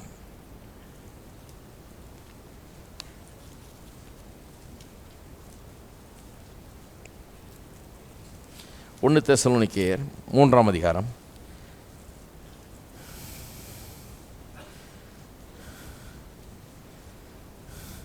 11, 12. 11, 12, 13. நம்முடைய பிதாவாகிய தேவன், இது ஒரு ஆசீர்வாதம் பாருங்கள். எப்படிலாம் ஆசீர்வாதம் கூறுறாங்க பாருங்கள். நம்முடைய பிதாவாகிய தேவனும் நம்முடைய கர்த்தராகிய இயேசு கிறிஸ்துவும் உங்களிடத்திற்கு எங்களை நேராக வழி நடத்துவாராக. நாங்கள் உங்களிடத்தில் வைத்திருக்கிற அன்பு கோப்பாய் நீங்களும் ஒருவரிடத்தில் ஒருவர் வைக்கும் அன்பிலும் மற்றெல்லா மனுஷரிடத்தில் வைக்கும் அன்பிலும் கர்த்தர் உங்களை பெருகவும் நிலைத்தோங்கவும் செய்து இவ்விதமாய் நம்முடைய கர்த்தராகிய இயேசு கிறிஸ்து தமது பரிசுத்தவான்களோடு கூட பரிசுத்தவான்கள் அனைவரோடும் கூட வரும்போது நீங்கள் நம்முடைய பிதாவாகிய தேவன் முன்பாக பிழையற்ற பரிசுத்தமுள்ளவர்களாகும்படி உங்கள் இருதயங்களை ஸ்திரப்படுத்துவாராக. என்ன சொல்கிறார்? என்ன ஆசீர்வாதம் கூறுறாரு? அன்பிலும் பரிசுத்தத்திலும் பெருகக்கூடிய ஆசீர்வாதத்தை கூறுறார். அன்பில் பெருகுவீர்களாக, பரிசுத்தத்தில் பெருகு. எங்களை போலவே நீங்களும் அன்பில் பெருகுங்க, எங்களை போலவே பரிசுத்தத்திலும் பெருகுங்கள்னு சொல்லி ஆசீர்வாதம் கூறுகிறார் பவுலிங்க. நான் ஏமாத்திரம், நான் பூச்சி, நான் தூசி, புழு, குப்பைன்னு சொல்லிட்டு நாம் அன்பிலும் பரிசுத்தத்திலும் பெருக முடியாது. சிலர் நினைக்கிறாங்க நான் ஒன்றும் இல்லைன்னு சொல்லிவிட்டா அதுவே பெரிய பரிசுத்தம் நினைக்கிறாங்க. கிடையாது. நெகட்டிவாக பேசிக்கிட்டே பரிசுத்தத்தை அன்பு பரிசுத்தம் அன்பெல்லாம் பாசிட்டிவ் காரியங்கள், முற்போக்கான காரியங்கள்.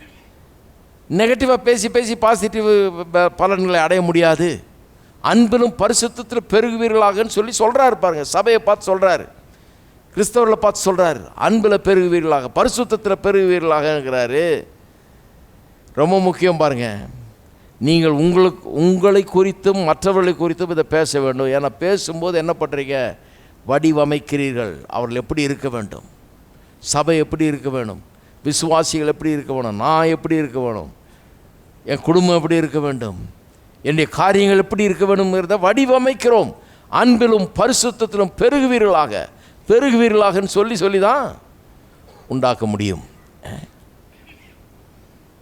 பாருங்கள், ரொம்ப சிம்பிள் பிரின்சிபல். ஒருத்தர் இருக்கார் பாருங்க, திட்டிகிட்டே இருப்பார் பிரசங்கம் பண்ணும்போது. பிரசங்கங்கிறது அவர் நினச்சிட்டு இருக்காரு திட்டுறது தான் பிரசங்கம்னு. நிறைய திட்டலைன்னா பிரசங்கம் ரொம்ப உணர்த்துற மாதிரி இல்லை அப்படிங்கிறது அவருக்கு. உணர்த்தி பிரசங்கம் பண்ணணும், அதனால் திட்டிகிட்டே இருக்கணும். வந்தது முதலுக்கு போகிற வரைக்கும் திட்டிகிட்டு தான் இருப்பார். நான் கேட்டேன் ஒரு நாள், என்ன எப்படி திட்டுறீங்களே அப்படின்னு. ஒவ்வொரு வாரமும் திட்டுறீங்க, துவக்கத்துலேருந்து கடைசி வரைக்கும் திட்டுறீங்க, ஒரு நல்ல வார்த்தை கிடையாது, எப்படி திட்டிகிட்டே இருக்கிறீங்க? இல்லை தம்பி உனக்கு தெரியாது. அவர் கொஞ்சம் பெரியவர் பாருங்க சொல்கிறார், தெரியாது, திட்டிகிட்டே இருந்தால் தான் அவங்க கரெக்டாக இருப்பாங்க. எல்லாம் மோசமான ஆட்கள். ஒருத்தரும் ஒன்றும் சரியாக செய்கிறதில்லை. ஜெபம் பண்ண மாட்டான், பைபிள் வாசிக்க மாட்டான், கோயிலுக்கு ஒழுங்காக வர மாட்டான், எதுவுமே செய்ய மாட்டான் சரியா. அதனால தான் நான் அந்த காலத்துலேருந்து திட்டி திட்டி திட்டி திட்டி திட்டி தான் கொஞ்சமாவது இதாக இருக்கிறாங்க, இல்லைன்னா உருப்பிடவே மாட்டாங்களாக்கும் அப்படின்னாரு. என்ன ஆட்டிடியூடு பாருங்கள் சபையை பற்றி. நான் சொன்னேன், ஐயா உங்கள் பிள்ளைகளை டெய்லி திட்டி திட்டி பாருங்கள். என் மக்கு ஒன்றுத்துக்கு உதவாதவனே, தண்ட சோறு இப்படிலாம் சொல்கிறாங்களே ஜனங்க, எதுக்கும் பிரயோஜனம் இல்லாதவனே அப்படின்னு டெய்லி சொல்லி பாருங்கள், என்ன ஆகிறான் பாருங்கள் பிள்ளை. ஒருவேளை அவங்க கொஞ்சம் சோம்பேறியாக இருக்கலாம், ஒருவேளை அவங்க கொஞ்சம் சரியாக படிக்காமல் இருக்கலாம், ஒருவேளை அவங்க கொஞ்சம் லாக்ஸாக இருக்கிறான், சில காரியங்களில் கொஞ்சம் மோசமாக இருக்கலாம். ஆனால் அதுக்குன்னு திட்டுறது பதில் கிடையாது பாருங்கள். திட்டிங்கன்னா இருக்கிறதும் கெட்டு போயிடும். திட்டி அழிக்க தான் முடியும், மொழியை உருவாக்க முடியாது. என்கரேஜ் பண்ணி பாருங்கள், அறிவுரை சொல்லி பாருங்கள், நல்லா பாசிட்டிவாக என்கரேஜ் பண்ணி பாருங்கள், நல்ல காரியங்களை பேசி பாருங்கள், தானாக அவன் மேலே வருவான், அதுக்கேற்ற மாதிரி நடக்க ஆரம்பிப்பான். இதெல்லாம் ரொம்ப சிம்பிள் பிரின்சிபல், நிறைய பேருக்கு வழங்க மாட்டேங்குது. பாசிட்டிவ் கன்ஃபெஷன்றது அதனால தான் ரொம்ப முக்கியம் பாருங்கள். அன்பிலும் பரிசுத்தத்திலும் பெருகுவீர்களாக என்றார். பெருகுவீர்களாக, பிடிச்சி திட்டிகிட்டே இல்லை, பெருகுவீர்களாக அப்படிங்கிறார். பிலிப்பியர் 4:23 இல்லை பிலிப்பியர் 4 வேணாம், 2 பேதுருக்கு திருப்புங்க. பிலிப்பியருக்கு அப்புறம் வருவோம். 2 பேதுரு 1 தேவனையும் 2ஆம் வசனம் 2:3 தேவனையும் நம்முடைய கர்த்தராகிய இயேசுவையும் அறிகிற அறிவினால் உங்களுக்கு கிருபையும் சமாதானமும் பெருக கடவது. ஒரு வசனம் போதும். கிருபையும் சமாதானமும் பெருக கடவது. எல்லாம் சொல்லுங்க, கிருபையும் சமாதானமும் பெருக கடவது. என்ன ஞாபகம் வருது? வெளிச்சம் உண்டாக கடவுது அப்படின்னா பாருங்க. அது மாதிரி தான் சொல்கிறாரு, கிருபையும் சமாதானமும் பெருக கடவுது. தேவைப்படுது ஜனங்களுக்கு. எப்படி பெருகும், எப்படி உண்டாகும்? பெருக கடவுதுன்னு இவர் சொல்கிறாரு. நாமளும் சொல்ல வேணும் ஒவ்வொரு நாளும். பெருக கடவுது. Multiplied grace and peace. Increase கிடையாது, இது பெருக்கம், மல்டிப்ளிகேஷன். பெருக்கத்தை பேச வேண்டும். எல்லாவற்றிலும் பெருக்கம் உண்டாகும்படியாக நாம் பேச வேண்டும். ஒரு 2 தெசலோனிக்கேயர் திருப்போம். இப்போ 2 தெசலோனிக்கேயர்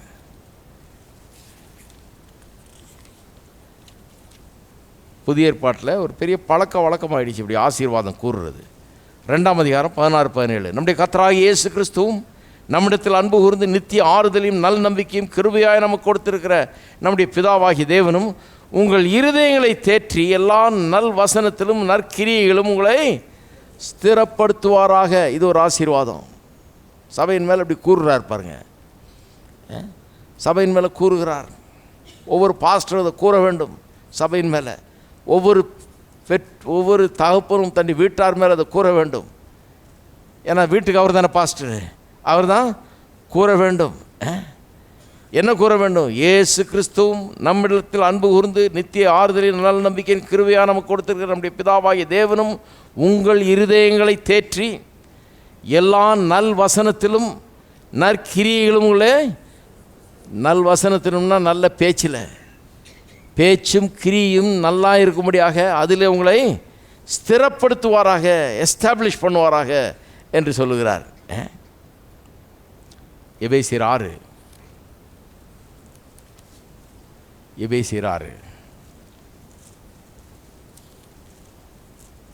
24 நம்முடைய கர்த்தராகிய இயேசு கிறிஸ்துவினிடத்தில் அழியாத அன்புடனே அன்பு கூறுகிற யாவரோடும் கிருபை உண்டாயிருப்பதாக. ஆமேன். சரி, இப்போ கடைசியாக ஒன்று பார்ப்போம். கிருபை உண்டாயிருப்பதாக சொல்லுங்க எல்லாம். கிருபை உண்டாயிருப்பதாக. கிருபை என்ன தெரியுமா? கிருபைனா எபிலிட்டி, ஒரு விதமான ஆற்றல், திறமை. வேண்டிய எல்லாம் உண்டாயிருப்பதாகன்னு அர்த்தம். கிருபை உண்டாயிருப்பதாக என்ன? கிருபை இருந்ததுன்னா எல்லாம் இருக்கும். கிருபை எல்லாத்தையும் நமக்கு கொடுக்கறது, பலனை கொடுக்கறது, சுகத்தை கொடுக்கறது, ஆரோக்கியத்தை கொடுக்கறது, வெற்றியை கொடுக்கறது, முன்னேற்றத்தை கொடுக்கறது. கிருபை இருப்பதாகனா சாதாரண ஒரு வார்த்தை கிடையாது. அது கிருபையில் எல்லாம் அடங்கி இருக்குது. இயேசு கிறிஸ்துவின் மூலமாக நமக்கு என்ன உண்டாயிருக்கிறது? ஆசீர்வாதத்தில் என்ன கூறுறாங்க? கர்த்தராகிய இயேசு கிறிஸ்துவுடைய கிருபையும் அப்படின்னா என்ன அர்த்தம்? அவர் மூலமாக எல்லாம் உண்டாயிருக்கு நமக்குன்னு அர்த்தம். சரி, கடைசியாக பிலிப்பியர் 4ஆம் அதிகாரம். இது நீங்கள் யாரும் யோசித்திருக்க மாட்டீங்க ஆசீர்வாதம் கூறுறதுன்னு. அதனால தான் இதுக்கு திரும்ப சொல்கிறேன். இப்போ இந்த வசனம் எல்லாருக்கும் தெரியும், ஆனால் இது ஆசீர்வாதம் கூறுறதுன்னு யோசித்திருக்க மாட்டீங்க. ஆனால் இது ஒரு ஆசீர்வாதம். 19-20 ஆகிய வசனங்கள். என் தேவன் தம்முடைய ஐஸ்வர்யத்தின்படி உங்கள் குறைவையெல்லாம் கிறிஸ்து இயேசுவுக்குள் மகிமையிலே நிறைவாக்குவார். முடியல அதோட. அடுத்தது பாருங்கள். நம்முடைய பிதாவாகிய தேவனானவருக்கு என்றென்றைக்கும் மகிமை உண்டாவதாக. ஆமேன். என்ன சொல்கிறாரு?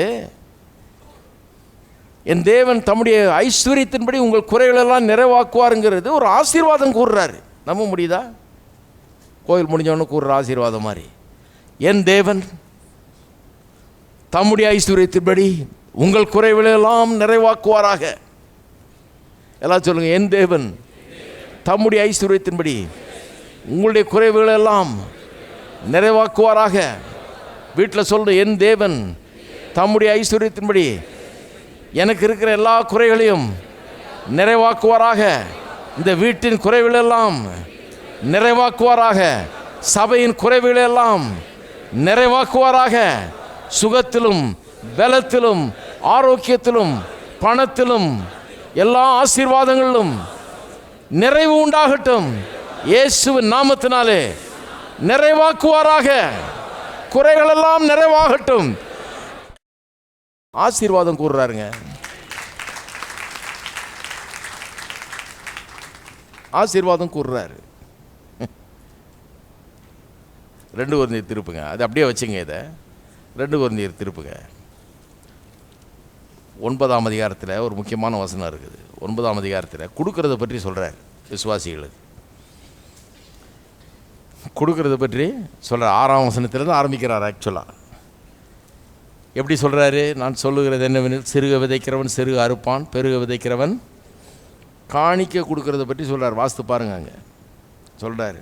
அதை பற்றி இது விவசாயத்தை பற்றி சொல்லலை, காணி கொடுக்கறத பற்றி சொல்கிறார். சிறுக விதைக்கிறவன் சிறுக அறுப்பான், பெருக விதைக்கிறவன் பெருக அறுப்பான்னு சொல்லிட்டு, அவனவன் விசனமாயும் அல்ல. அவருக்கு தெரியும் சிலர் காணிக்கை என்ன பண்ணுதுன்னு, படுத்துது பாடு.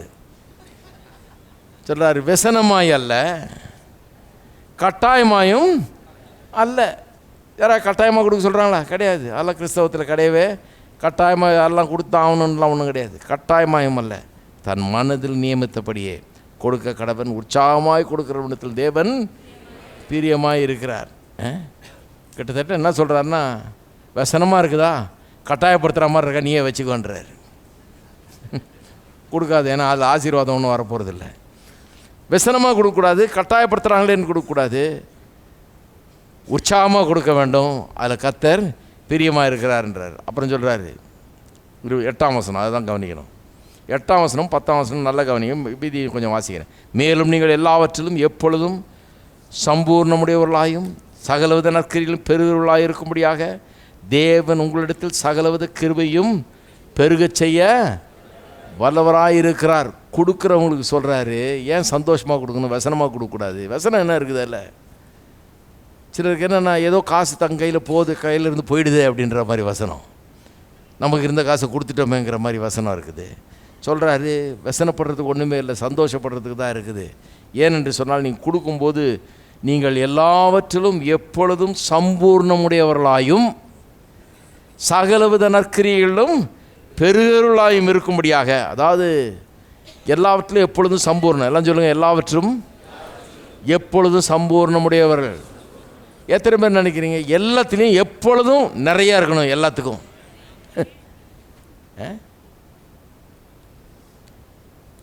எதுலேயுமே ஒன்றும் யோசிக்க வேண்டியதில்லை. ஐயோ 50 ரூபா ஜாஸ்தி ஆயிடுச்சே, இப்படி வாழ விரும்புகிறீங்க? ஹலோ, இருக்கிறீங்களா இல்லையா? ஐயோ இது என்ன இவ்வளோ ஆயிடுச்சே, இப்போ பேப்பரில் 2 ரூபா ஏறிடுச்சுன்னு போட்டோன்னா, அடே அப்பா இதனா ஏற்றிட்டானுங்க ப்ரைஸை, ஏற்றிட்டு போகிறான். நம்ம கொடுக்குறது கொடுத்துட்டு போக போகிறோம். கர்த்தர் பெரியவராக இருக்கிறார், நம்முடைய தேவையெல்லாம் சந்திக்கிறவராக இருக்கிறார் இல்லையா? எல்லாத்துலேயும் எப்பொழுது சம்பூர்ணம். இதுதான் வாழ்க்கை. நல்லா தெரிஞ்சுங்க. ஏஎஃப்டிக்கு வந்துட்டு தெரியாதுன்னு கூடாது. எல்லாரும் சொல்லுங்கள், எல்லாவற்றிலும் எப்பொழுதும் சம்பூர்ணம். அப்போ காணிக்கை நீங்கள் செலுத்தும் போது என்ன சொல்லணும்? சொல்லி கொடுக்கணும். எல்லாவற்றிலும் எப்பொழுதும் சம்பூர்ணமாக இருக்கிறதுக்கு தேவன் எனக்கு கிருபை செய்கிறவர், பெருக செய்ய வல்லவர் அவர். எல்லாம் சொல்லுங்கள், எல்லாவற்றிலும் எப்பொழுதும் சம்பூர்ணத்தை பெருக செய்ய தேவன் வல்லவராயிருக்கிறார். சந்தோஷமாக கொடுக்கணும். அப்படி சொல்கிறார் அவர். எல்லாவற்றிலும் எப்பொழுதும் சம்பூர்ணம்.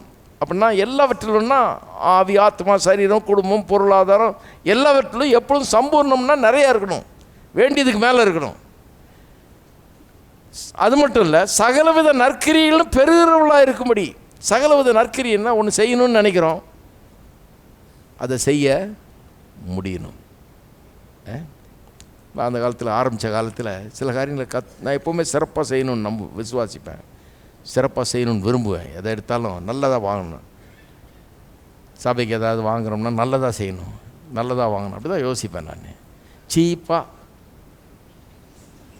அப்படின்னு யோசிக்க வரமாட்டேன். என்ன பண்ணுறது? பிஏ சிஸ்டம் வாங்க போன ஒருத்தர் சொன்னார், ரொம்ப சீப்பாக ஒன்று இருக்குது, நான் வாங்கி தரேங்க, போதுங்க சபைக்கு அதுன்னார். அது போதாது, அதுதான் தப்பு.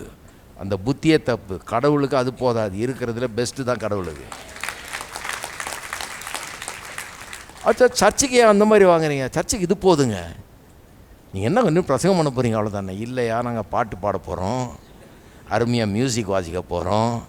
இந்த சினிமாக்காரங்க அவங்க வச்சுருக்கிறதால டாப் கிளாஸாக வேணும் நமக்கு. ஏன்னா கர்த்தருடைய நாமத்தை மகிமைப்படுத்த போகிறோம், அதை அழகாக கேட்கணும். இதெல்லாம் பண்ணி இதை டிவியில் வேறு போட போகிறோம். அதில் சவுண்டு தகரடப்பா மாதிரி வரக்கூடாது. இதெல்லாம் பண்ணுறதுக்கு ஒரு நல்ல புத்தி வேணும். முதல்ல அதுக்கு செலவழிக்கக்கூடிய மனசு வேணும், எல்லாம் வரணும். அப்போ என்னெல்லாம் நினைக்கிறேனோ அதெல்லாம் சார் நான் கர்த்தரிடத்தில் ஜெபம் பண்ணுவதுண்டு. ஆண்டவரே, என் மனசில் நீர் வைக்கிறதெல்லாம், என்ன செய்யணும்னு நீர் வைக்கிறீரோ, என் மனசில் என்னத்தை வைக்கிறீரோ அதையெல்லாம் நிறைவேற்ற எனக்கு நீர் பலத்தை தர்றபடி ஆளுமுக ஸ்தோத்திரம். எல்லா நற்கிரிகளிலும் என்னை பெருக பண்ணுகிறபடி ஆளுமுக ஸ்தோத்திரம். ஒன்று செய்ய நினச்சா அதை செய்கிறதுக்கு வேண்டிய எல்லா பொருளாதாரத்தையும் எல்லாத்தையும் எனக்கு தருகிறபடி ஆளுமுக ஸ்தோத்திரம். இப்படி தான் நான் ஜெபம் பண்ணியிருக்கேன் பாருங்கள். செய்ய நினச்சதெல்லாம் நான் எல்லா நற்கிரியிலும் பெருகிறதுனா அதுதான். யாராவது யோசிச்சிருக்கீங்களா? ஏதாவது செய்யணும், நல்ல காரியம் ஏதாவது செய்யணும்னு யோசிச்சு வச்சுருக்கீங்களா? என்கிட்ட காசு இருந்தால் நான் இப்படி செய்வேன், அப்படி செய்வேன். என்கிட்ட பணம் இருந்தால் நான் இப்படி பண்ணுவேன், அப்படி பண்ணுவேன். நேற்று கூட சொல்லிட்டு இருந்தேன், இன்னும் கொஞ்சம் நல்ல காசு வந்தா எல்லா பாஷையிலையும் மொழிபெயர்த்து, ரஷ்யா லாங்குவேஜ், அந்த லாங்குவேஜ் எல்லாம், ஒரு லாங்குவேஜ் விடுறதில்ல, ஒரு பெரிய ஸ்டூடியோ வச்சு எல்லா மொழியிலையும் மொழிபெயர்த்து எல்லா நாட்டிலையும் போட்டு விட்டுடலாம். ஆனால் நிறைய ஆகும். அதுக்கு தான் செழிப்பை நம்பணும். தரித்திரத்தை பிரசங்கம் பண்ணிவிட்டு அதெல்லாம் பண்ண முடியாது. தரித்திரத்தை நம்பிட்டு அதெல்லாம் செய்ய முடியாது. கண்டிப்பாக செய்வேன். ஏன்னு சொன்னால் எல்லாவித நற்கிரிகளிலும் பெருகும்படியாய் செய்ய வல்லவர் அவர். நல்ல காரியங்கள், இதெல்லாம் நல்ல காரியங்கள்ங்க. எந்த நல்ல காரியம் செய்யணும் காசு செலவாகும், அது தெரிஞ்சுங்க. முதல்ல இங்கேருந்து பாரிஸ் கார்டன் வரைக்கும் போனால் காசு செலவாகும். நடந்தே போனீங்கன்னாலும் செலவாகும். தண்ணியாவது வாங்கி குடிக்கணுமே. கார் வேணாயா, ஏசு நடந்து போனார். கழுதை மேலே ஏறி போனால் கூட காசு செலவாகும். அங்கே போனோன்னு பசி எடுக்கும், 2 வடை சாப்பிட்ணும். ஒரு மோர் குடிக்கணும், வெயில் அடிக்கிற அடியில் காசு செலவாகும். சிலருக்கு பிடிக்காது நான் சொல்கிறது, கண்டிப்பாக காசு செலவாகும். அதனால நான் நம்புகிறேன், சகலவித நற்கிரியிலும் பெருக செய்ய வல்லவர் கர்த்தர். சகலவித நற்கிரியில் பெருக செய்ய வல்லவர். நற்கிரியில் பெருக செய்வார். எல்லாம் சொல்லுங்க, எல்லாவற்றிலும் எப்பொழுதும் சம்பூர்ணம், சகலவித நற்கிரியிலும் பெருகுவேன். அவர் பெருக செய்ய வல்லவர். இதை அறிக்கை பண்ணுங்க. இதை பண்ணிட்டே கூட பாருங்க, காணி கொடுக்கும்போது கூட எல்லாம் கையை தட்டணும், ஆர்ப்பரிக்கணும். ஏன்னா இதை யோசித்து பார்க்கணும். சகலவற்றிலும் சம்பூர்ணம், எப்பொழுதும் சம்பூர்ணம், பெருக பண்ணுகிறவர் அவர். நினைச்சதெல்லாம் செய்து முடிக்கிறதுக்கு எனக்கு சக்தியை தர்றவர் அவர். அவர் தான் எனக்கு எல்லாத்துக்கும் ஆதாரமாக இருக்கிறார். நினச்சி தான் கொடுக்க வேண்டும். அதான் சொல்கிறார்.